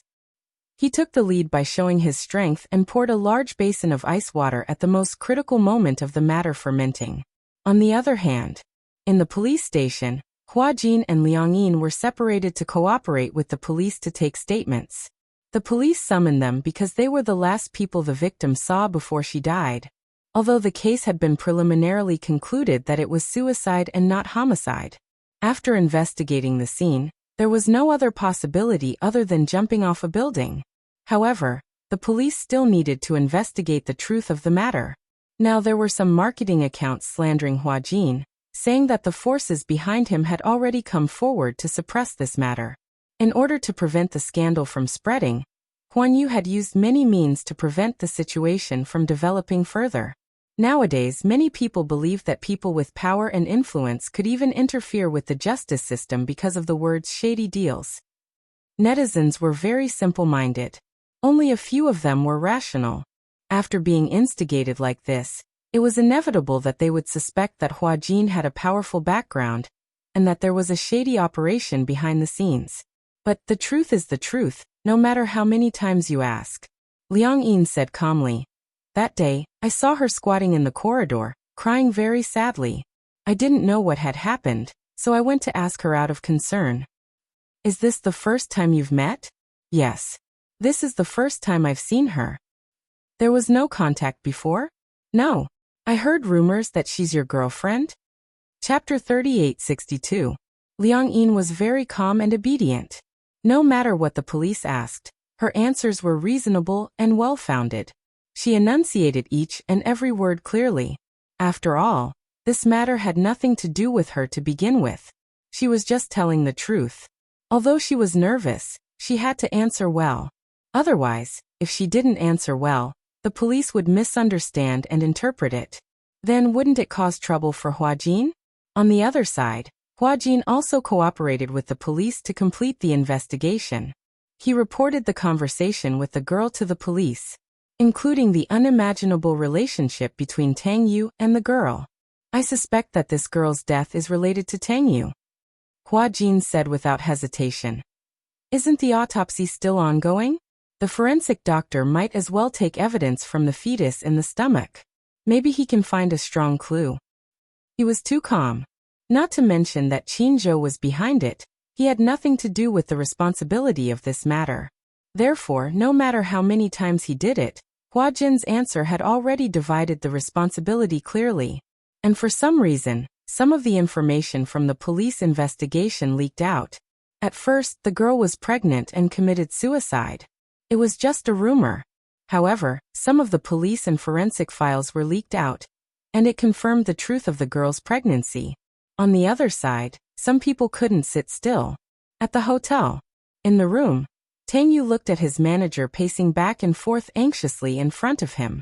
He said worriedly, "Brother Ting, what should we do? That woman seems to be pregnant. It can't really be my child, right?" The manager turned around and glared at him angrily. "Don't you know whether it's your child or not?" "This, how would I know? How can I be sure that this woman isn't trying to blame me? I've only slept with her once. How would I know who the father of this child is? Of course I won't admit it." Tang Yu had always been hoping for a fluke. This girl wasn't pregnant at all. Back then he received a call from this girl. On the phone, the girl stammered that she was pregnant and asked him what to do. Tang Yu didn't even have a deep impression of who she was, or what she looked like. He questioned who she was and what her purpose was. When the girl saw that he had turned his back on her, her heart was broken. In fact, this girl named Su Ning was one of Tang Yu's loyal fans. In order to chase after her idol, she didn't hesitate to betray her family. She quit school and went to Film City to visit her. She didn't expect that under a freak combination of circumstances, she would accidentally bump into Tang Yu and was brought back to the hotel by Tang Yu. It was a night of passion. She didn't expect such a thing to happen between her and Tang Yu. But that night, Tang Yu was drunk. When he woke up and found her lying beside him, he instantly realized the seriousness of the matter. He brought a strange woman back to the hotel. Fortunately, he was not caught by the reporters at the time. In addition, he wasn't famous at the moment. Therefore, he negotiated with this girl. The purpose of the negotiation was to prevent this night and this girl from becoming a stumbling block for him after he became famous. The girl felt a chill in her heart. She did not raise any conditions. She only said, "After today, I will never appear before you again." Tang Yu was a little surprised. He didn't expect that this girl didn't mention any conditions. Chapter 3863. Su Ning didn't expect that she would spend a night with the Prince Charming in her heart. However, she didn't expect that Tang Yu, who was originally high and mighty in her heart, would have such a frivolous side. For such a man, she didn't hesitate to fall out with her family and be betrayed by her family. However, perhaps it was because of their intimate relationship, Su Ning's attitude towards Tang Yu had slightly changed. After that day, she still followed Tang Yu. She still paid attention to everything about Tang Yu in the film and television city. However, when the fans gathered, she inexplicably felt that she was a level higher than those fans. She was special, she was different. Because she had slept with Tang Yu.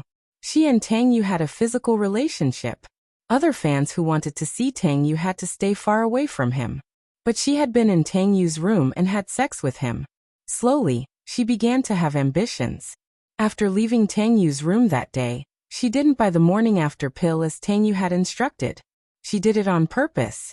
She didn't know if she would get pregnant this time. But if she could get pregnant, then this was a gift from God to her and Tang Yu. She must cherish it. This way, she might be promoted from a fan to Tang Yu's girlfriend.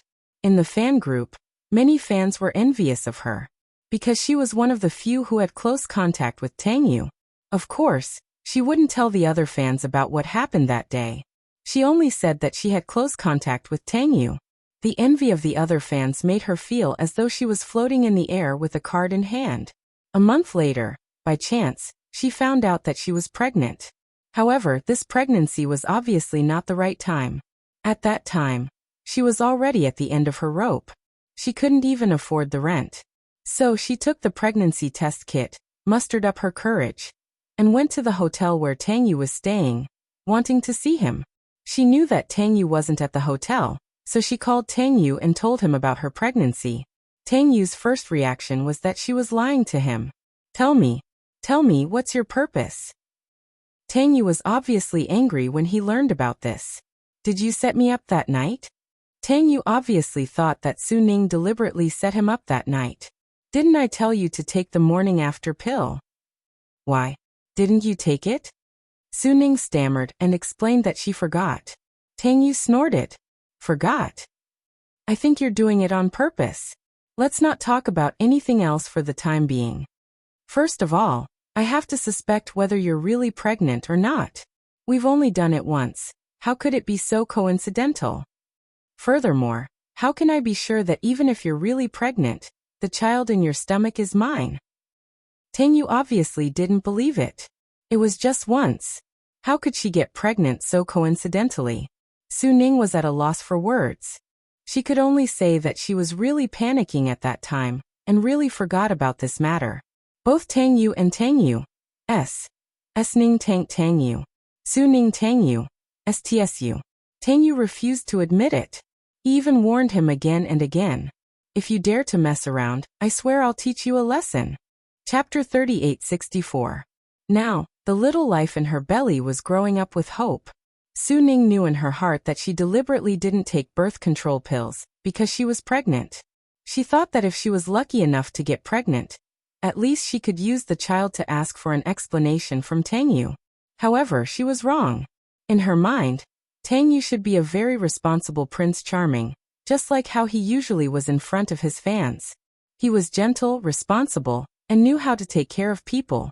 He even made it clear that he liked children very much. If there was a chance in the future, he must have 3 children, preferably girls. He liked little princesses the most. This was selling his character. All the male stars knew this well. A handsome man who loved children, spoiled his wife, and spoiled his children was undoubtedly the fantasy object of many women. But Su Ning obviously confused fantasy with reality. Now Tang Yu had accepted the show and was counting on this show to make his presence known and increase his popularity. When the series was broadcast, the team even thought about how to tie up Hua Jin, tie up the crew, and carry out a series of hype. With Tang Yu's appearance and some of his recent connections, even if he couldn't be as popular as Hua Jin in the future, he would definitely become a popular young star. In such a rising period, for a fan who had a one-night stand and a child who hadn't formed yet, was he really going to give up such a good future? Was it possible? What a joke. Responsibility?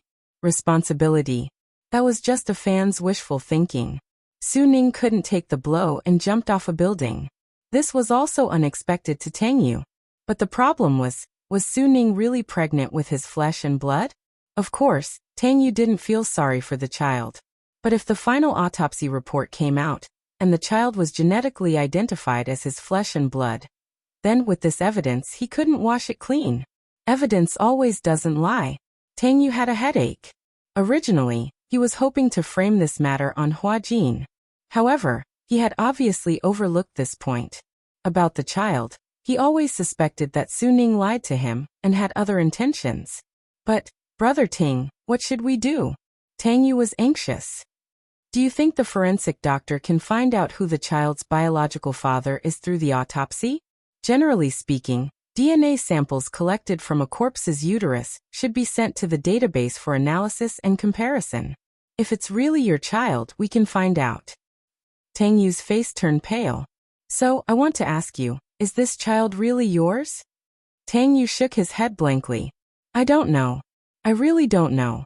I thought she was lying to me. Back then, I only had one night with her.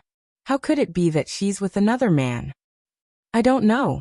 Things suddenly became troublesome. I originally wanted to divert attention, but I didn't expect that B*TCH to actually have a child in her stomach. Chapter 3865. Now this is the only way. Anyway, let's suppress this matter first. Tang Yu paused and sighed. I didn't expect it to turn out like this. I didn't expect that Su Ning would jump off a building. The manager said angrily. Be more careful in the future. After all, you're a public figure, and your fame is slowly rising. In the future, there will be more and more leopard feet mosquitoes waiting for you. You have to figure out your private life and don't get involved with those messy people. Then he added, remember, you're a commodity now. Don't always think about your past self. If you lose your resources because of this again, be careful that the higher-ups don't ban you. Tang Yu said with a guilty conscience. Understood. At the police station, Hua Jin and Liang Yin finished their statements and walked out of the police station. Qin Zhou was already waiting outside. Hua Jin saw Qin Zhou and walked over with a gloomy expression. He cursed angrily. These policemen are too annoying. They asked the same question more than 10 times. More than 10 times. I'm going crazy from answering. Are they treating me like a criminal suspect? Qin Zhou comforted him. All right, since the interrogation is over, leave quickly. They're not treating you as a criminal suspect. You're witnesses, the last 2 people who saw Su Ning. So they'll definitely focus on collecting your testimony. In order to make sure your testimony is valid, they'll ask several times and verify it. Hua Jin was about to vomit. Liang Yin also looked very tired. She suddenly understood why Hua Jin was so vigilant when she went up to the girl worriedly. It turned out that he was worried about her getting into trouble. Hua Jin asked, what's the public saying now? A lot of marketing accounts are still hyping up that the girl is your lover. They're still saying that I slept with fans. Hua Jin said angrily. This is too much. Who's behind this? Liang Yin was a little surprised when she heard this. She was brought back to the police station as soon as the incident happened, so she had no idea what had happened. Upon hearing Hua Jin mention this matter, someone actually suspected that Hua Jin slept with his fans. How did such a deranged thing get out? Liang Yin asked anxiously. What happened? What do you mean by sleeping with fans? What the hell is going on?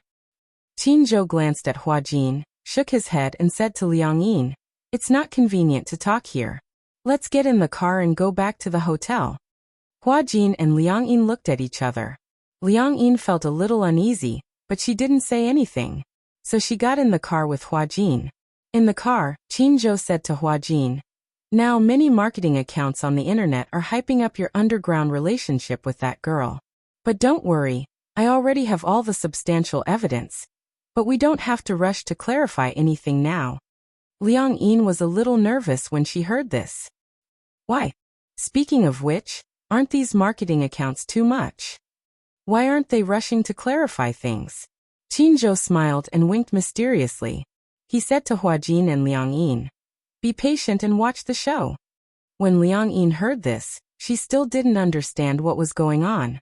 However, Hua Jin obviously understood Qin Zhou's intention. He was planning to turn the tables on them. Chapter 3866. What's going on with these marketing accounts? It's impossible for them to publish such a large-scale defamation. Someone must be behind this. What do you think? Qin Zhou said slowly.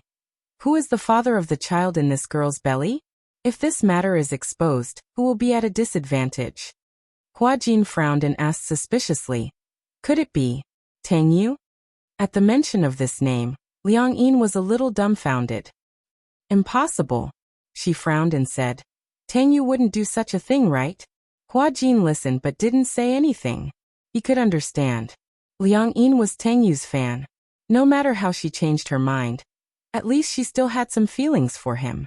Qin Zhou listened and said expressionlessly, "Ha, do you think what you saw is real? Liang Yin, you're still too young. As long as you see it on TV, whether it's a reality show or an interview, all the created characters have a script." Liang Yin was startled and hesitated. She quickly explained, "I'm not defending Tang Yu or anything. Don't misunderstand. It's just, Tang Yu wouldn't do such a shady thing, right?" Qin Zhou said calmly, "It's normal in the entertainment industry to do anything for your own benefit." Hua Jin didn't say anything. He had already guessed who the mastermind behind this was. Although he had a guess, he didn't dare to confirm it. But since Qin Zhou said so, it had to be true. Qin Zhou said to Hua Jin, "For the next 2 days, I'll cancel all of your events and suspend all interviews with the media. The production team won't be filming for the time being, and we'll just stay in the hotel. We'll see how they perform then." After a pause, he said slowly, "I'm quite curious. If we don't do anything, how will they react?" Liang Yin and Hua Jin listened and didn't say anything. After returning to the hotel, Hua Jin and Liang Yin returned to their respective rooms. But after returning to her room, Liang Yin thought about it carefully. She felt that if she had listened to Hua Jin and not meddled in other people's business, maybe this wouldn't have happened. Tang Yu. Was it really Tang Yu? She didn't expect the Prince Charming in her heart to have such a dirty side. Did Tang Yu really use the internet water army to stir up public opinion to defame Hua Jin? How could he do that? It's too much. If that was the case, Liang Yin couldn't forgive herself. Feeling a little restless, she stood up and walked to the man's room. Standing at the door, she gently knocked on it. After a while, Hua Jin walked over to open the door. He was surprised to see her standing outside the door. "What's wrong? Hua Jin, is it convenient for me to come in and talk?" Hua Jin hummed an acknowledgement and stepped aside. Liang Yin went in and closed the door. Hua Jin calmly walked to the sofa, sat down, and looked at her. "Tell me what's the matter?" Liang Yin asked cautiously. "This time did I get into big trouble? I should have listened to you. At that time, I saw that girl squatting in the corner. I shouldn't have gone forward." Hua Jin didn't understand her intention at first. But when he knew it was because of this, he couldn't help but smile. So it's because of this? Chapter 3867. Although Qin Zhou definitely had the ability to settle it, she still felt very guilty about this matter. Hua Jin said, "Maybe this isn't necessarily a bad thing. Tang Yu's ambition is so big. Since he dared to do such a thing, he must be willing to accept the consequences. Bickering with Huan Yu, he must have a death wish." He paused and said, "But you can't blame him. Artists don't have much autonomy at all. Moreover, to a company, an artist is a company's product. Goods. Yes, they have no dignity." As Hua Jin said this, he sighed deeply, picked up the beer on the coffee table, and asked, "Want a drink?" Liang Yin glanced at him. If it was in the past, she would definitely refuse.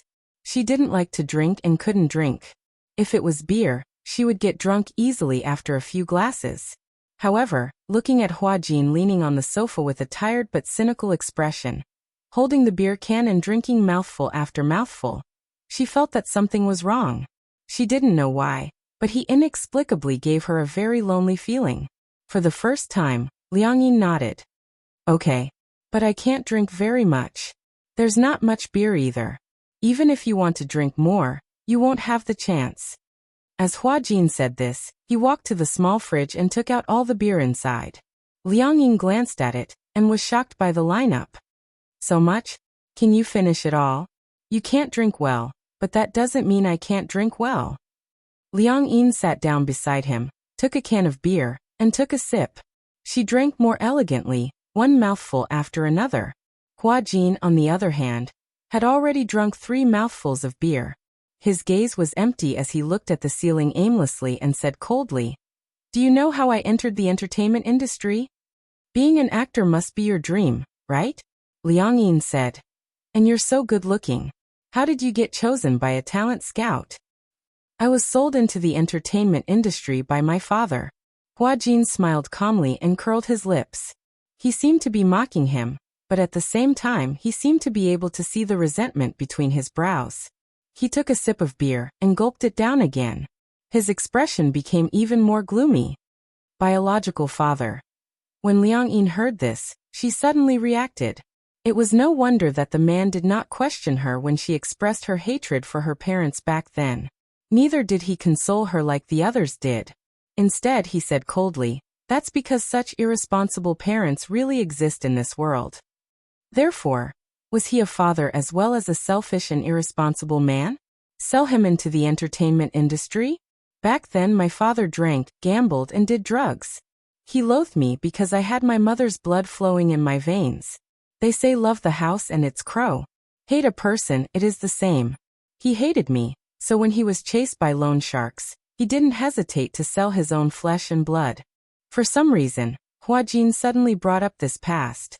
Other than Yin Shishir, he had never mentioned it to anyone else. Originally, he shouldn't have mentioned this to Liang Yin.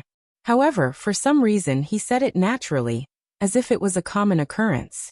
Liang Yin didn't quite understand the meaning of the word sell. Sell? Chapter 3868. Huajin put down the can of beer, took a deep look at it, and smiled calmly. "Yes, that's right. I got to where I am through the unspoken rules. I was indeed kept by a few sugar daddies. You can think of me as a gigolo or a canary in a cage. Anyway, I don't have the right to choose my own life." At that time his grades were not bad. He had always hoped to be able to enter an ideal university through his studies. After graduation, he would have a good job, a wife whom he loved deeply, and a warm family. However, ever since his mother left home, his hopes were dashed. Endless gambling debts, fear, uneasiness, and a turbulent life made him feel insecure. At that time, I knew that I had been sold by my father. However, at that moment, I actually felt very fortunate that I could finally leave that man. Unknowingly, Huajin had already drunk 4 cans of beer, and his voice was somewhat ethereal. Originally, his alcohol tolerance was very good. After all, he had been drinking in bars for many years. In order to cater to those sugar daddies, he had been constantly training his alcohol tolerance. However, perhaps it was because of the exchange of souls.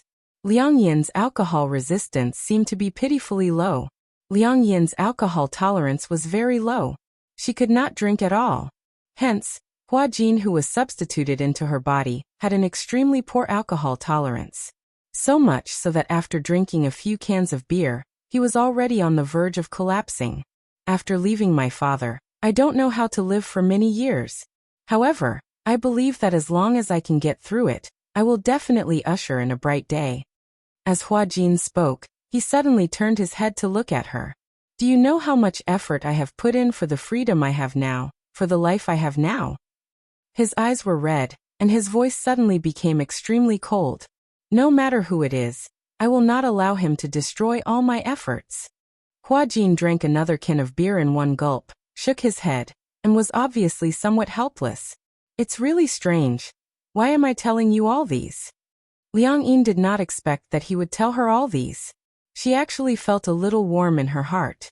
Did this mean that he treated her as a close friend? I know Tang Yu is on the rise now. He can't afford any accidents.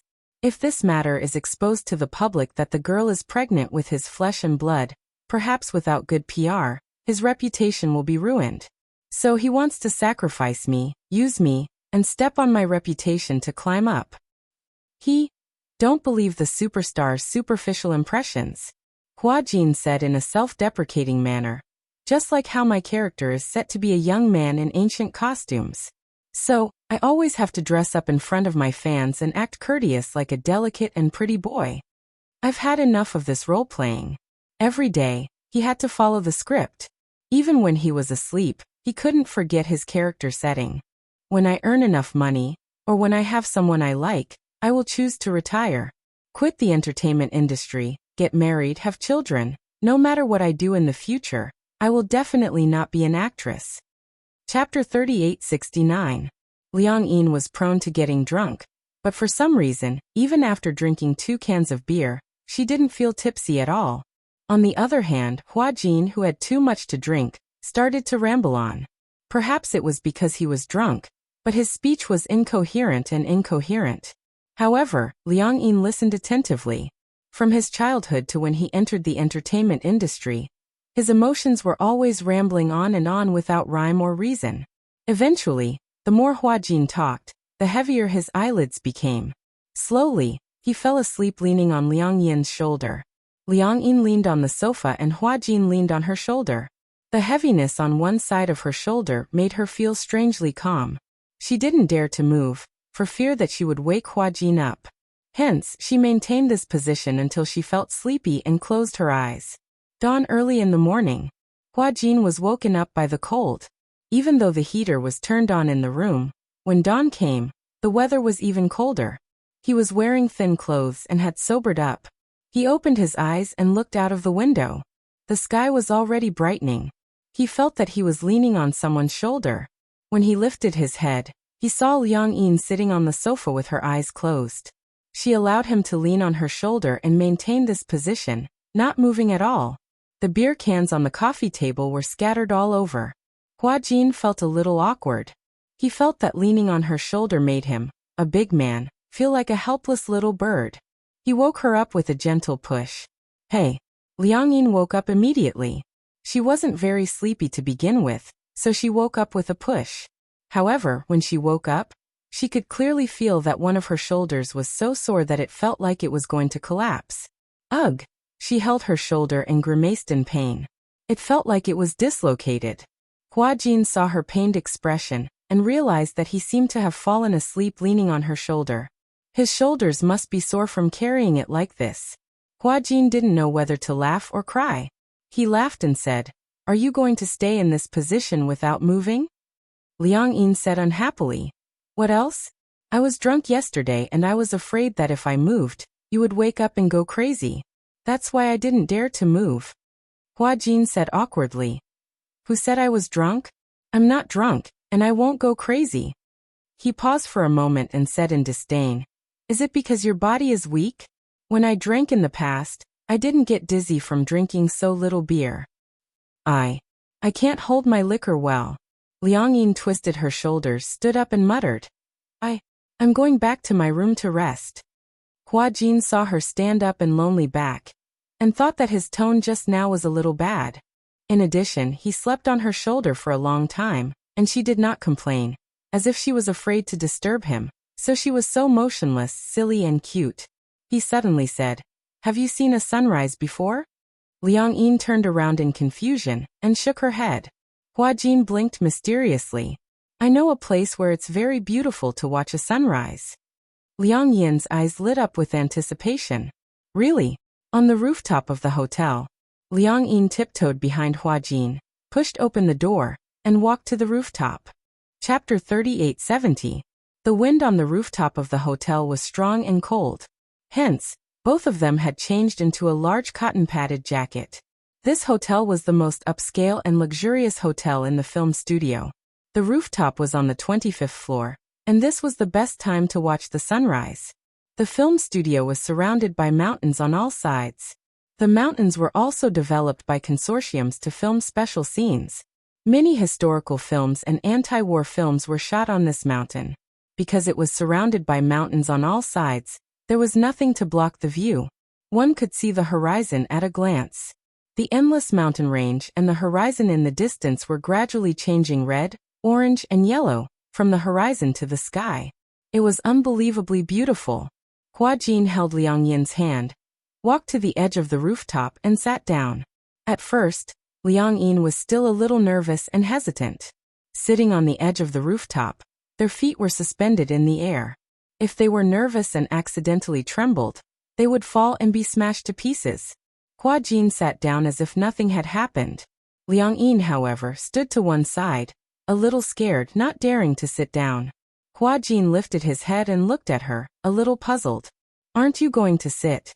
Liang Yin was trembling. "Must we sit in such a scary place to watch the sunrise? If we fall, it'll be over." "It won't happen. Just don't move. What's the difference between sitting here and sitting on the sofa? If you think it's scary, it's just a psychological effect." She didn't know why, but his words seemed to have woken her up. Yes, what was the difference between sitting here and sitting on the sofa? It was just that below the sofa was flat ground, while below the rooftop was the sky. This was just like when she was acting with Hua Jin in a room. She didn't feel nervous at all. It was just that when they reached the set, the director and the other actors were there. She started to feel uncontrollably nervous. It was just because of her psychological perception. Liang Yin deliberately didn't look at the sky below, and carefully sat down beside Hua Jin. Even though she kept telling herself that there was nothing to be afraid of, and that as long as she didn't move, she wouldn't fall. However, he was still a little nervous. Hua Jin pointed at the distant horizon. "Do you see that?" Her attention was quickly diverted. I saw it. Sitting here to watch the sunrise is the best spot."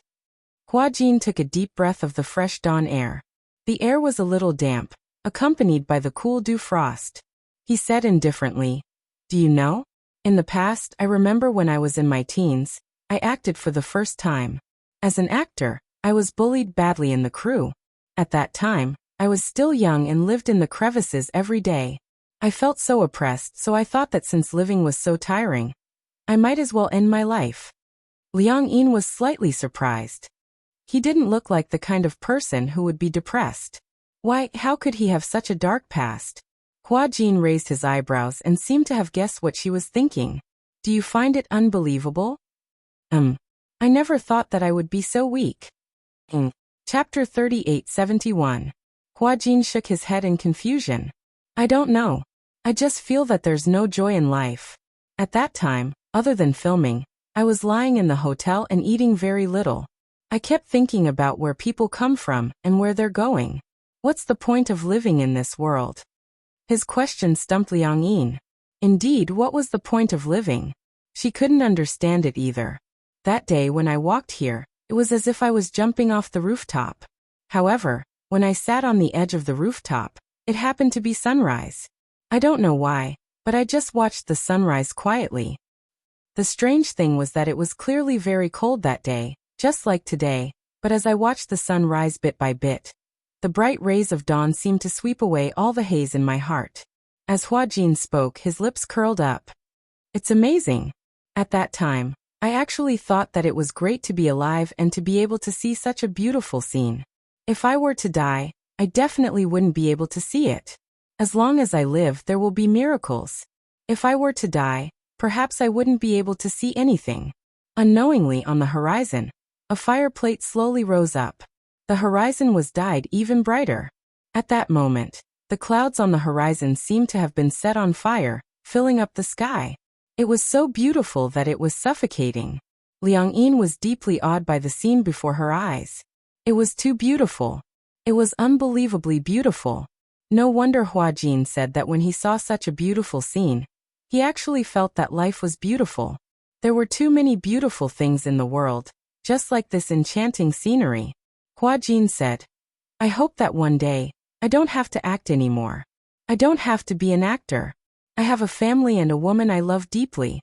Then we can go to Wineglass Bay in Tasmania, Australia, to see the sinister castle of Chittergach, to the Blue Hole on Zakynthos Island in Greece, to the Ice Canyon in Greenland. But before that, I must work hard to act and earn a lot of money. Liang Yin said emotionally. What a beautiful dream. Right? Hua Jin glanced at her. In his charming eyes, there seemed to be a little bit of stars. When he looked at her, she actually became nervous. Her heart was pounding, and she didn't know where to put her hands. Hua Jin obviously didn't notice her nervous expression and said, It's better than guarding this empty skyscraper. Living in the city was depressing. Actually, there are many beautiful places in this world. It's just that we can't imagine them. Liang Yin looked at Hua Jin's breathtakingly beautiful side profile, and suddenly felt a little envious. It was not Hua Jin who was envious. Instead, she was the girl who would accompany Hua Jin to see the beautiful scenery of the world in the future. How lucky! I also want to travel around the world, Liang Yin said. If I had money, I would go to the seaside. The sea must be very beautiful, but I haven't seen the real sea yet. I'll take you there when the filming is over. When Liang Yin heard this, she felt inexplicably excited. Really? You promised me. You can't go back on your words. Of course. Anyway, after the filming is over, I was planning to go to Bali for a vacation. Bali? Wow. Chapter 3872. Liang Yin sighed. Suddenly, she realized something and probed. But if we can't get over it for the rest of our lives, what about your dream? Hua Jin's face fell. Can you not say such depressing things? Liang Yin was speechless. She held back her laughter and pretended to be serious as she said, When the time comes, I can only be the girl by your side and accompany you to travel around the world. How's that? You won't lose out anyway. Liang Yin nudged his arm gently and bargained. If you can't get over it, I'll act for you and earn money for you. Then we'll travel around the world together. How's that? Hua Jin glanced at her in disdain. It's impossible that we can't get it back. Liang Yin asked indignantly, What if? Hua Jin closed his eyes in pain. I choose to die. Why? Liang Yin was scared out of her wits. She didn't know if he was serious or not. Hua Jin asked her seriously, What do you think will happen to us if we can't get it back? What will happen? I'm a guy, but my body is a girl's. If I meet a girl I like in the future, what should I do? That's right. Don't tell me I have to turn her gay and make her like girls instead of guys. Liang Yin laughed out loud. If you successfully turn her gay, she'll get it back at this time. Ha ha ha. Hua Jin's face turned pale. This girl could still laugh. Liang Yin held back her laughter and suggested seriously, Since you're a girl now, why don't you change your sexual orientation? You can try liking guys. Who knows, maybe you're bisexual. Liking guys? How is that possible? This was simply a disaster like the end of the world. For some reason, Gong Jie's face suddenly appeared in Hua Jin's mind. Just the thought of Gong Jie made him shudder inexplicably. Then he thought of him having sex with Gong Jie naked and being pinned down by Gong Jie. He felt disgusted. I don't want to, Hua Jin said unhappily. It's so humiliating to be pinned down by a guy. Actually, being a girl is pretty good. You're just not used to it yet. Hua Jin retorted. Then are you willing to fall in love with a girl? Liang Yin nodded. Of course I'm willing to. Oh. All of a sudden, Hua Jin leaned closer to her wickedly and breathed out meaningfully. Since you've said so, I'll go find a man tomorrow and give it a try, alright? Let's see if I'm a hidden bisexual. Do I like guys?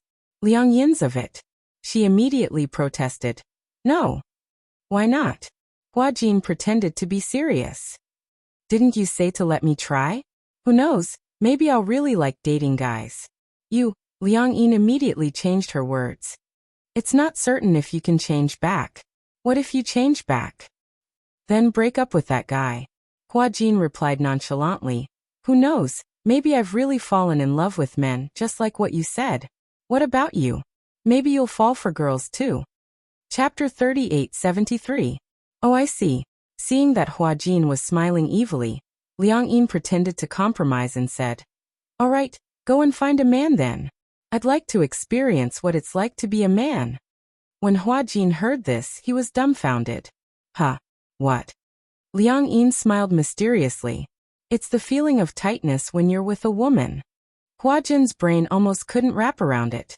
When he realized what Liang Yin meant by tightness, the corners of his lips twitched. Io, you're so dirty. Anyway, if you dare to find a man, I'll sleep with your fans, Huajin said unhappily. Do you know what it's like to sleep with a woman? Isn't it the same thing? Just follow your instincts. Huajin suddenly moved closer to her. His beautiful face was just inches away from hers. His gaze fell on her face. Between his red lips, his breath smelled like orchids. You look like you can't wait. Why don't we give it a try? His words were so flirtatious, and the breath from his red lips instantly burned her face red. She didn't know why, but even though Huajin was a woman, she still couldn't resist the pheromones from his body. Even though they were of different genders, Liang Yin's heart was beating like thunder. When Huajin saw that she was blushing, he was a little surprised. Why is your face so red? Liang Yin pushed him instinctively.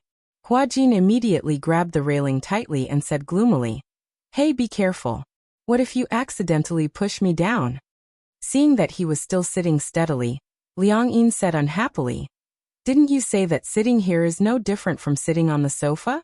What's important is the mentality. Have you ever seen someone being pushed from the sofa to the ground? Huajin was speechless. He had nothing to say. You've trained your mouth well. Huajin couldn't help but smile as he turned to look at the horizon. As the sun gradually rose, it drove away some of the cold. Liang Yin silently looked at the horizon and gently sucked in a cold breath. She suddenly asked, Can we only stay in the hotel for the next few days? Just treat it as a holiday. What is Qin Zhou thinking? I think he must be trying to beat us at our own game. These days, he must be trying to dig out the mastermind behind those marketing accounts. When he has the evidence, he'll catch Tang Yu and the others in one fell swoop.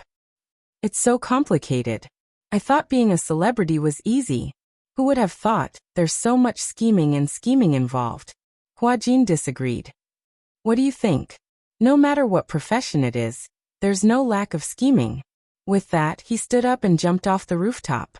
He turned around and extended his hand to Liang Yin. Come on. Let's go back to the room and rest. Liang Yin nodded. She put her hand in his palm and stood up carefully. Be careful. The wind was a little strong. Liang Yin held his hand and walked down from the rooftop. Just as she was about to step in, she accidentally twisted her heel. Huajin clearly felt that her body was slightly swaying, and immediately pulled her towards him. Little did he know that Liang Yin, who was 1.8 meters tall, suddenly fell onto him due to the huge inertia. Chapter 3874. Ugh! Both of them let out a muffled groan. Liang Yin propped herself up with her palms on the ground. However, she could clearly feel some inexplicable changes in her body. Of course, Huajin felt it too. It was as if something strange was pushing against him. He didn't realize it at first and muttered in a daze. What's that? Do you have a key on you? Liang Yin also found it strange. What do you mean? You're pushing against me. Before he could finish his sentence, Huajin suddenly realized what was pushing against him. He immediately shut up and glanced awkwardly at Liang Yin's lower body. Liang Yin followed his gaze and glanced at it. The two of them immediately separated awkwardly. Huajin said in disdain, Hey, what are you thinking about? What? How would I know what's going on? It's just sticking up for no reason. This means that you must be imagining things in your head for you to have such a reaction. What imagining could I be imagining? I'm not going to take the blame for this. Huajin glanced at her and stood up. He straightened his messy clothes and said, Let's go. Let's go back to our rooms. With that, he turned around and left. Liang Yin stood up and patted the dust off her body. She muttered unhappily, How ungentlemanly, humph. The two of them went back to their rooms. In the afternoon, Huajin was woken up by a series of hurried knocks on the door. He walked to the door and opened it. Liang Yin was holding his cell phone. She said to him, Someone called several times looking for you. My cell phone was on silent mode. I saw it when I woke up, but I didn't know how to reply. Hua Jin's cell phone was still with Liang Yin. Even though all his social media accounts were logged in and managed by him, his cell phone was still with Liang Yin. Hua Jin took the cell phone and looked at it. It was a call from Yin Shishir. Ah. Hua Jin had a headache and knocked on his head. Help me reply. What's going on? What's the matter?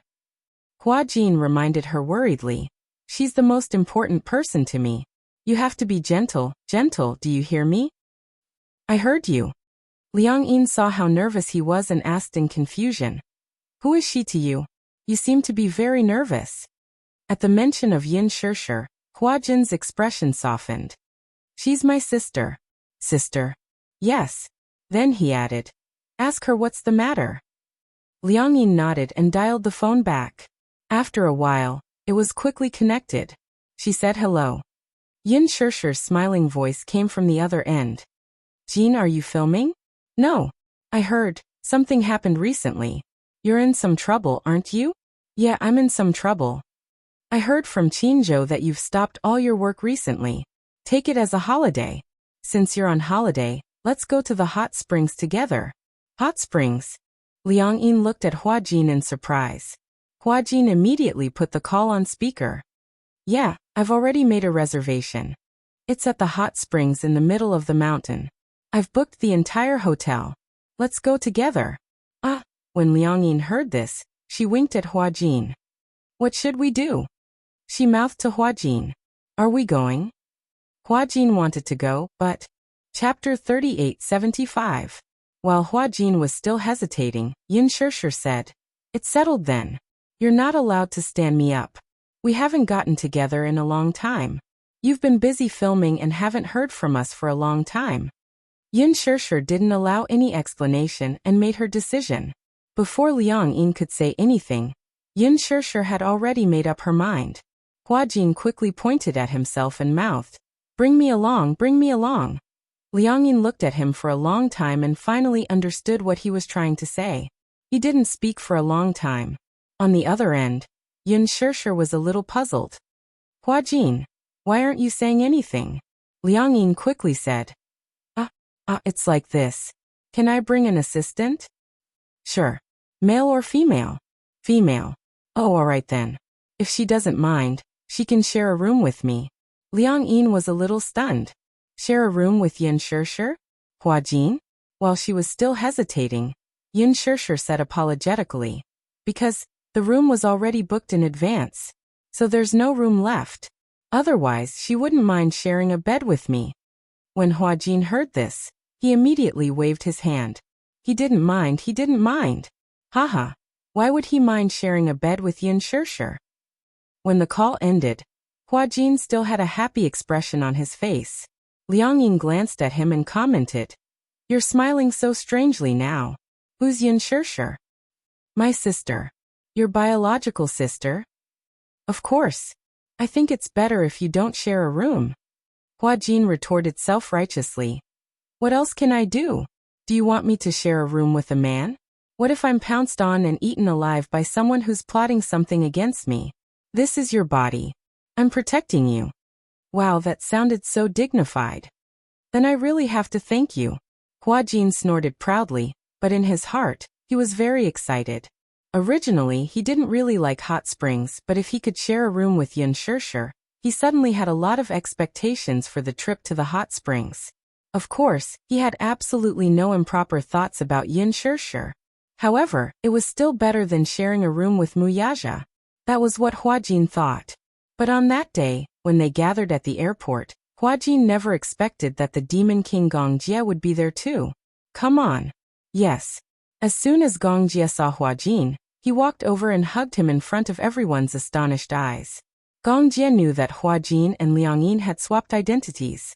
However, Yin Shishir and Muyaja didn't know about such a ridiculous thing. Hence, in their eyes, Gongjie was hugging Liang Yin's body. Yin Shishir was stunned. Xiaojie, you, why are you guys so intimate? Liang Yin was also stunned. She didn't know that after the soul swap, Hua Jin had mentioned this to Gongjie, so she thought that Gongjie didn't know about it. But what's with the intimacy they're showing? She didn't remember knowing this man. You're Liang Yin, right? Gong Jie smiled and asked Hua Jin. Who are you sharing a room with tonight? Without waiting for Hua Jin to answer, Yun Shishir said, Xiao Jie, do you know her? Yeah, I know her. Chapter 3876. Yun Shishir smiled as she walked over to show her friendliness. You don't mind sharing a room with me tonight, right? No. I mind. Gong Jie interrupted Hua Jin mercilessly and pulled him into his arms. Lowering his voice, he said word by word. If you dare to share a room with Shishir, do you believe that I'll break your legs? Hua Jin gulped. I believe you.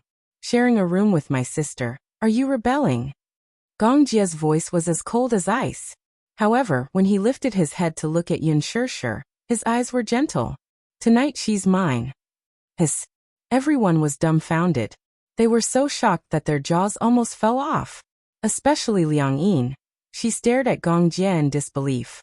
Hua Jin was also frightened and wanted to break free from him. Hey, stop fooling around. It's not like we haven't slept together before, right? Gong Jie's smile was very meaningful. He acted as if he was very intimate with her. Liang Yin immediately walked over and pulled Hua Jin aside. She asked suspiciously, You've slept with him before? When did this happen? Don't listen to his nonsense. Hua Jin didn't know how to explain and said speechlessly, He actually knows about this matter between us. What matter? Well, he knows that I'm Hua Jin and that we've swapped bodies before. Ah. So he doesn't want me to share a room with his sister, so he forced me to share a room with him. No way. Liang Yin insisted. You can't share a room. Hua Jin rolled his eyes. I don't want to either.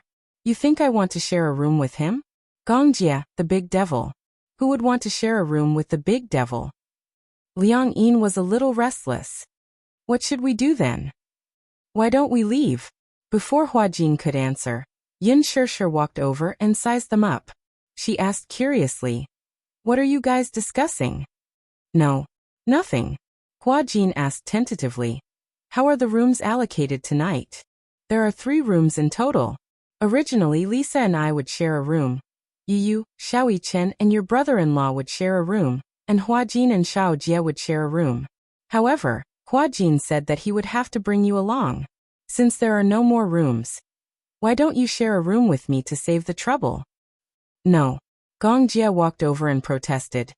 You can't distribute it this way. He pulled Hua Jin to his side.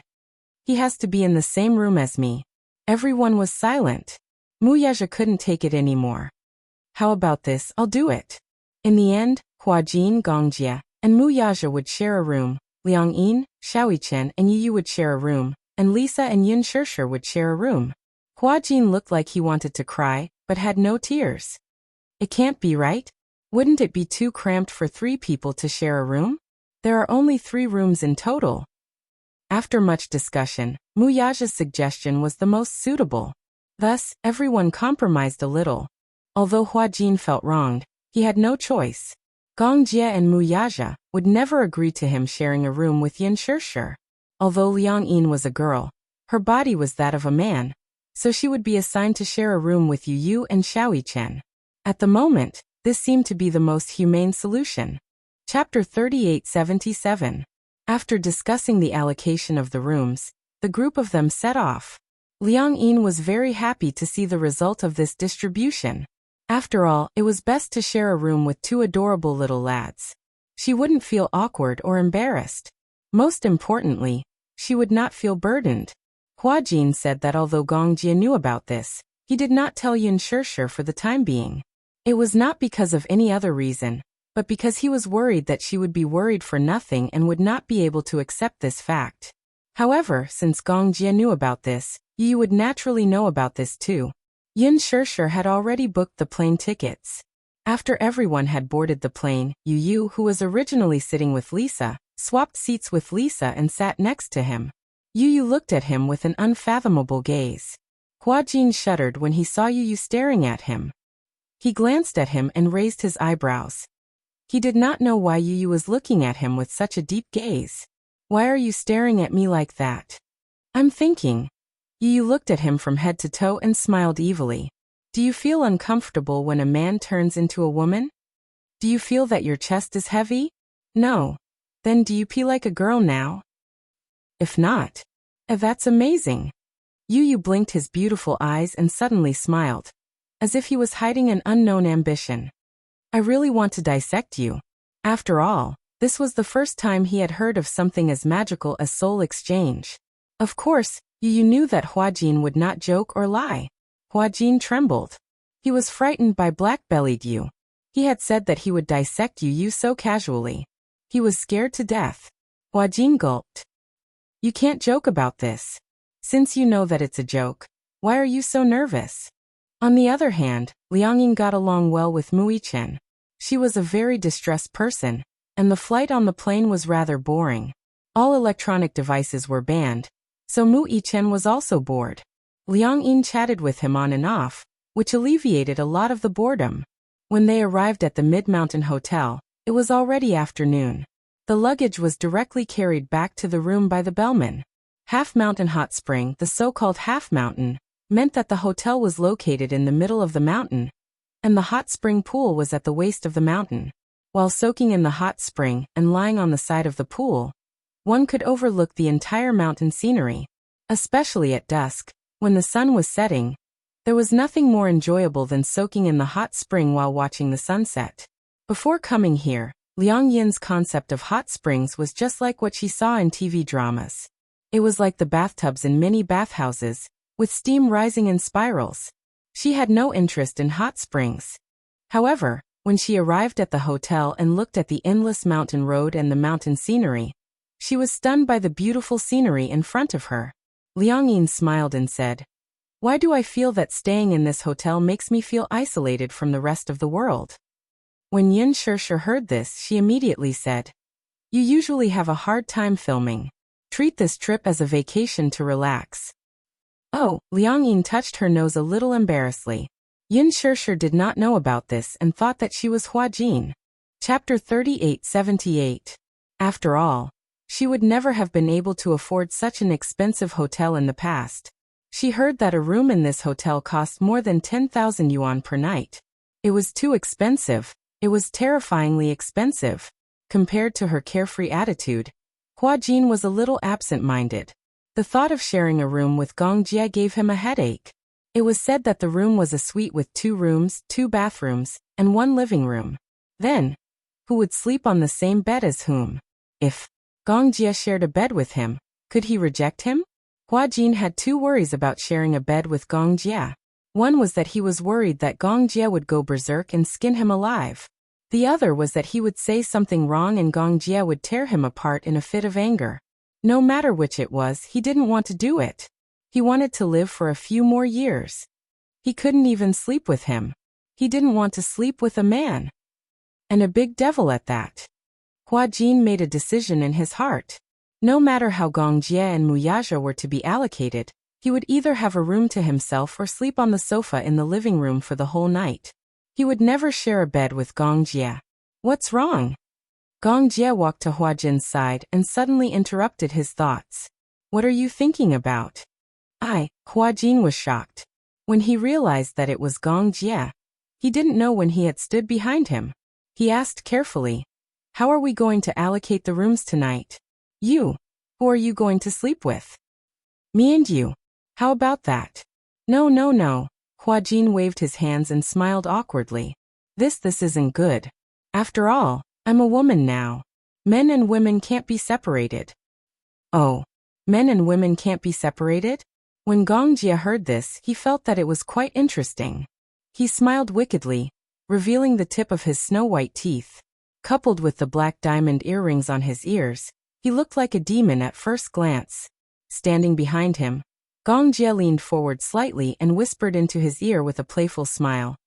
"You seem to be used to being a woman now, don't you?" Huajin wished he could knead Gong Jie into a ball. However, due to Gong Jie's intimidating aura, he was a coward. He admitted that he was a coward. He wouldn't argue with him. "I'm a woman now." "Oh, how does it feel to be a woman?" "It's all right." Other than when she was on her period, she was in so much pain that she wished she was dead.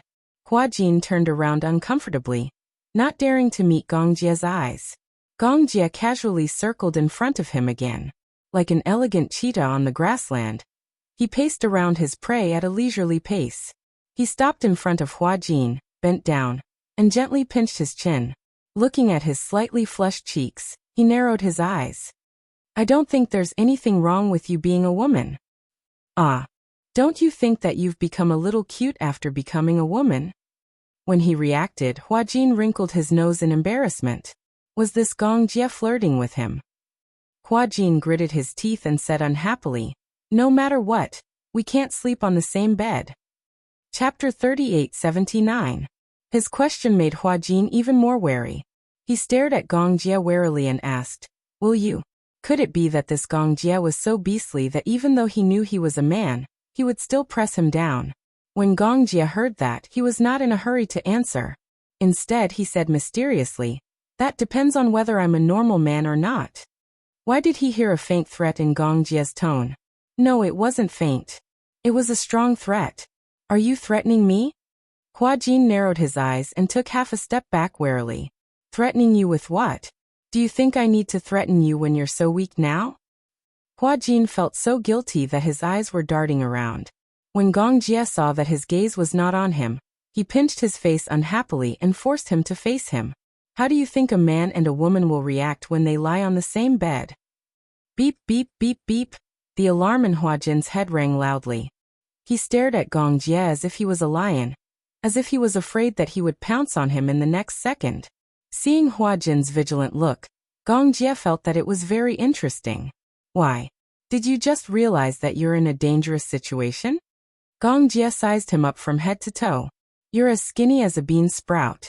I feel that I can lift you up with just one finger. Who said that? Hua Jin took half a step back to avoid him. Keep a distance from me. Why?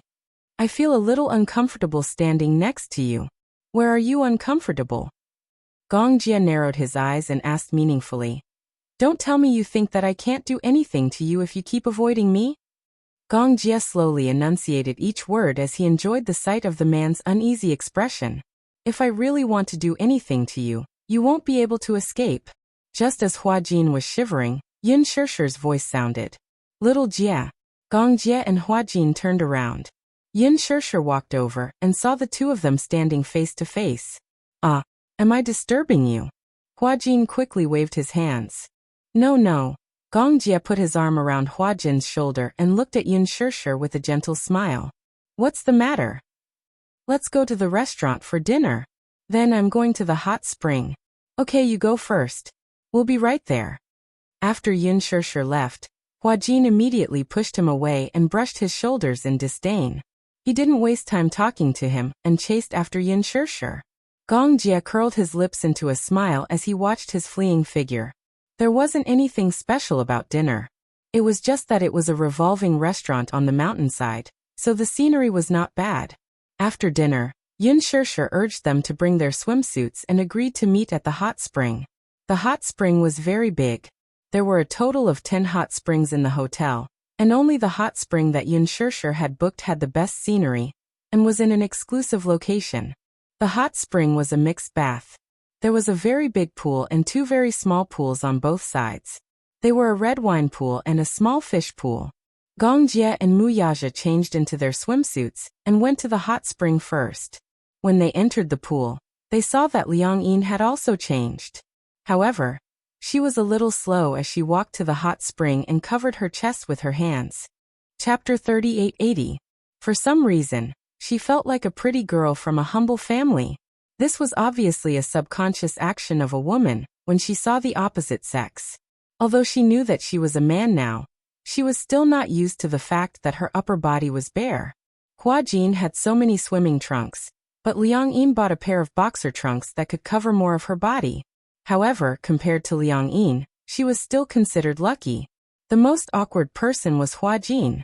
His swimsuit was personally chosen by Liang Yin. He had never seen it before. What? Protect. Guard. Of. Swim. Clothes. Was this AF * King swimsuit? If it wasn't a swimsuit, he would have thought it was a diving suit. Did it have to be so tightly wrapped? His figure wasn't that good, so there was no need to cover it so tightly. In Liang Yin's words, she was worried that he would accidentally expose himself. What the F***ck was she worried about?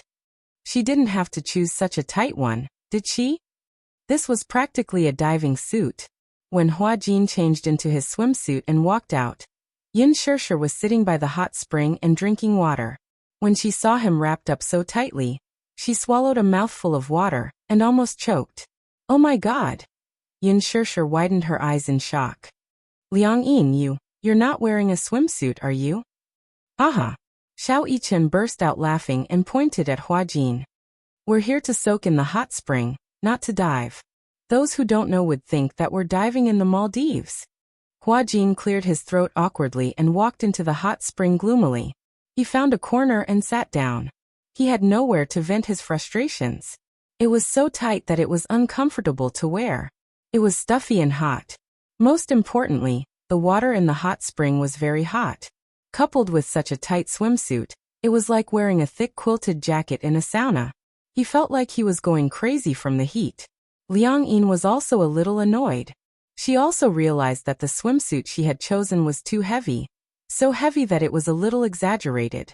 She had never soaked in a hot spring before, so she didn't know that the water was so hot. When she was choosing a swimsuit, she also asked Hua Jin for his opinion. Hua Jin naturally allowed her to choose any swimsuit she wanted. Anyway, he would wear it anyway. In the end, this guy specifically chose the most conservative one. Was this on purpose to prank him? It was so thick that he could hardly breathe. Gong Jie pursed his lips and smiled. It was as if he was gloating. Hua Jin just sat there sullenly, obviously not in a good mood. No matter how enjoyable it was to soak in the hot spring, it was almost ruined by the swimsuit. Liang Yin walked over guiltily. I'm sorry. I don't know. That's how it is to soak in a hot spring. Do you feel hot? Why don't you ask the waiter if there are any swimsuits for sale here? You can change into one at the last minute. Tell me, why did you buy such a store? Hua Jin muttered unhappily. You don't have a good figure. Liang Yin's face immediately turned cold. She gritted her teeth and said, What did you say? Without waiting for Hua Jin to explain, she grabbed his head and pushed him into the water. Hua Jin jumped out of the water and glared at Liang Yin angrily. Yin Shirshir said reproachfully, Hua Jin, how can you bully a girl like that? As she said this, she slid to Hua Jin's side and asked gently, Liang Yin, are you okay? Chapter 3881. It's nothing. When Yin Shirshir saw him smile, she was a little surprised. Her eyes widened slightly, and she immediately said to Liang Yin, Hua Jin is indeed your assistant. Even when he smiles, he looks a little like you. When Hua Jin heard this, he was slightly stunned. He actually found it a little hard to believe. Liang Yin also looked at Yin Shirshir in surprise. She blinked in astonishment, unable to come back to her senses.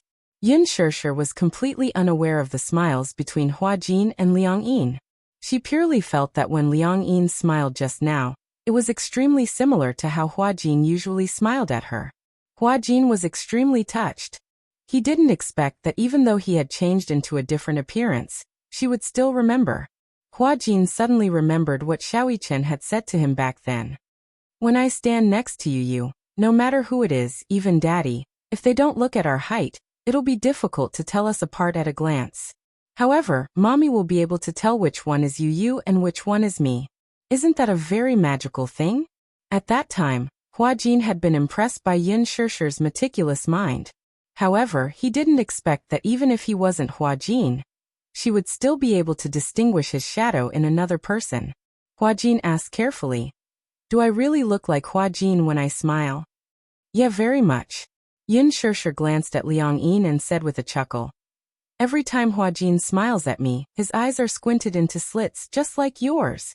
As she said this, she swam back to the side of the pool. She rested her arms on the side of the pool and soaked in the bath comfortably. Hua Jin and Liang Yin looked at each other in bewilderment. Gong Jie glanced at Yin Shirshir and then at Hua Jin. He felt a little depressed and jealous. Just now, Yin Shirshir recognized Hua Jin at a glance. He didn't know if his own sister would be able to recognize his shadow from a smile, if something like this happened to him. When Hua Jin was about to swim to Yin Shirshir's side, Gong Jie immediately stretched out his arm and pulled him back to his side. Don't go. Hua Jin glared at Gong Jie angrily. Gong Jie, what do you want? Gong Jie lowered his voice and warned. You're not allowed to get within 1 meter of my sister. Why are you so overbearing? Hua Jin glanced at him and muttered angrily. You're just like a child. Gong Jie heard that and smiled devilishly. His expression was gentle but his voice was frighteningly cold. Why? Do you think I won't dare to hit you because you've become a woman? What else? You won't hit a woman, right? Do you think? Gong Jie suddenly got close to Hua Jin. Other than hitting, I don't have any other way to make you suffer so much that you wish you were dead? Gulp. Hua Jin gulped nervously and his eyes widened. Gong Jie looked at him coldly. He was originally annoyed, especially when he thought of the special treatment Hua Jin received from Yin Shirshir. This made him extremely unhappy. However, he didn't know why, but the expression on Hua Jin's face was really interesting. His eyes were so big that when he widened his eyes, his expression looked dazed and timid. His dark eyes were filled with his enlarged reflection. He looked stupid, but at the same time, he felt that it was actually kind of cute. Gong Jie almost lost his cool. He turned his face away awkwardly. He actually felt that this guy would be kind of cute after becoming a woman. Chapter 38-82. Once he realized that he actually thought Hua Jin was cute, Gong Jie felt even more awkward. He vented his gloomy anger on Hua Jin. Why are you staring at me? Without another word, Gong Jie pressed down on Hua Jin's head again and drowned him in the pool. Gurgle gurgle. Everyone heard the sound coming from the corner and was shocked. They all looked over and saw Hua Jin struggling a few times before his body went limp and he fainted in Gong Jie's arms. Ah! Yin Shirshir swam over anxiously. Hua Jin, your assistant. She seems to have fainted. Hua Jin. Liang Yin shouted anxiously, but she subconsciously called out Hua Jin's name. Fortunately, the scene was chaotic and everyone's attention was focused on Hua Jin, so they did not realize that she had called out his name strangely. Hua Jin had fainted. When Gong Jie fished him out, he thought that he had drowned. The group of people were flustered and did not know what to do. Among them, Mu Yaja and Gong Jie were the only ones who knew how to perform first aid. Mu Yaja did not even think before he handed this difficult task to Gong Jie. Gong Jie did not think too much about it. He thought that Hua Jin had choked on water. He crossed his fingers and pressed on her chest, but there was no movement. Liang Yin bit her finger and watched as Gong Jie pressed his palm on Hua Jin's chest. But that was her body. She was going crazy. How is it? Yin Shirshir squatted beside Hua Jin. Seeing that he had no reaction, she said to Gong Jie worriedly, be careful. She's a girl and her bones are very fragile. Don't break her ribs. At the side, Liang Yin added, that's right, that's right. A girl's bones are very fragile. Be careful not to break her bones. Most importantly, this was her body. She was still useful. Gong Jie looked depressed. It doesn't look like you're drowning. Yin Shirshir said angrily, little Jie, she's just a girl. How could you be so cruel to her? Even if it's a joke, you can't play like this. What if someone dies? I know what I'm doing. Just as the group of people were staring at each other in bewilderment, Yu Yu, who was at the side, looked at Hua Jin, who was lying on the ground with a flushed face, and asked suspiciously, could it be that he fainted from the heat? Also, I remember that there is an infirmary in the hotel. Yu Yu glanced at Gong Jie and said coldly, instead of glaring at him, why don't we send him to the infirmary? When Hua Jin woke up and opened his eyes, he saw a light hanging above his head. He suddenly realized that he was on a big bed. A familiar voice came from beside him. You're awake. Hua Jin turned his head in horror and stared at Gong Jie, who was guarding by the bed in despair. Why was this guy still haunting him? When Gong Jie saw Hua Jin looking at him as if he had seen a ghost, his expression turned even uglier. If you don't want to wake up, I can let you sleep again. No need. Although Hua Jin was extremely afraid of Gong Jie, the demon king of sadism, on the surface he was extremely cowardly. Why am I here? He sat up with his hand on his head and asked carefully. The doctor said that you fainted because of a lack of oxygen in your brain and low blood pressure. You're wearing a swimsuit that looks like a diving suit. It's airtight and you fainted from the heat. Chapter 3883. Was there such a thing as heat sickness? Just when Huajin was in disbelief, he vaguely felt some changes in his body. Where was his swimsuit? He lifted the blanket and saw that he had been changed into a bathrobe. His expression was even more horrified. This should be something that Liang Yin changed for me? Or, no. Yin Shishir did not know that he had swapped bodies with Liang Yin. Then, without knowing, she would never allow Liang Yin, who had become Huajin, to touch her body. It must be Yin Shishir who changed it for him. As if he had guessed what Huajin was thinking, Gong Jie snorted coldly. Dream on. What do you mean? I changed it for you. Huajin covered his crotch. Why are you the one who changed it for me? If not, who do you want to change it for you? The only person who was of the same gender was Yin Shishir. However, how could Gong Jie allow Yin Shishir to serve Huajin? He had never enjoyed such treatment before. Hence, Gong Jie went against everyone's wishes and dragged Huajin back to the room. He took off his swimsuit and put on a bathrobe. Huajin thought hopelessly that Liang Yin must be hiding in a corner and crying in despair. Tomorrow, he must find him and bare his fangs. What a headache. Huajin was still a little wary. You just changed my clothes? Gong Jie narrowed his eyes and looked at him. Other than changing your clothes, you seem to be expecting something else. No. Or do you think that other than changing my clothes, I want to do something else to you? Huajin did not dare to say it.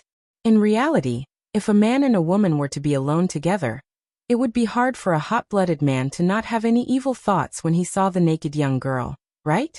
Especially a man like Gong Jie. Speaking of which, he didn't know why, but the word Xiaoyi Chen had said to him before suddenly floated into his mind. My uncle doesn't like men, right? I don't think he likes women. He doesn't seem to be interested in women. Huajin had some doubts. Could it be that this Gong Jie really doesn't like women? With that thought in mind, Huajin suddenly asked tentatively, Gong. Gong Jie responded with a hostile look. Young Master Gong. Young Master Gong. Let me ask you something. Huajin didn't know how to ask. After weighing his options, he finally asked, do you like women? Do you have that kind of physical reaction to women? Gong Jie's gaze became even more dangerous. Are you questioning my sexual orientation? I am not questioning your sexual orientation. I'm just discussing with you about this. What I mean is, if you have a reaction to women, why don't I sleep on the floor while you sleep on the bed? We can't possibly sleep in the same bed as a single man and a single woman, can we?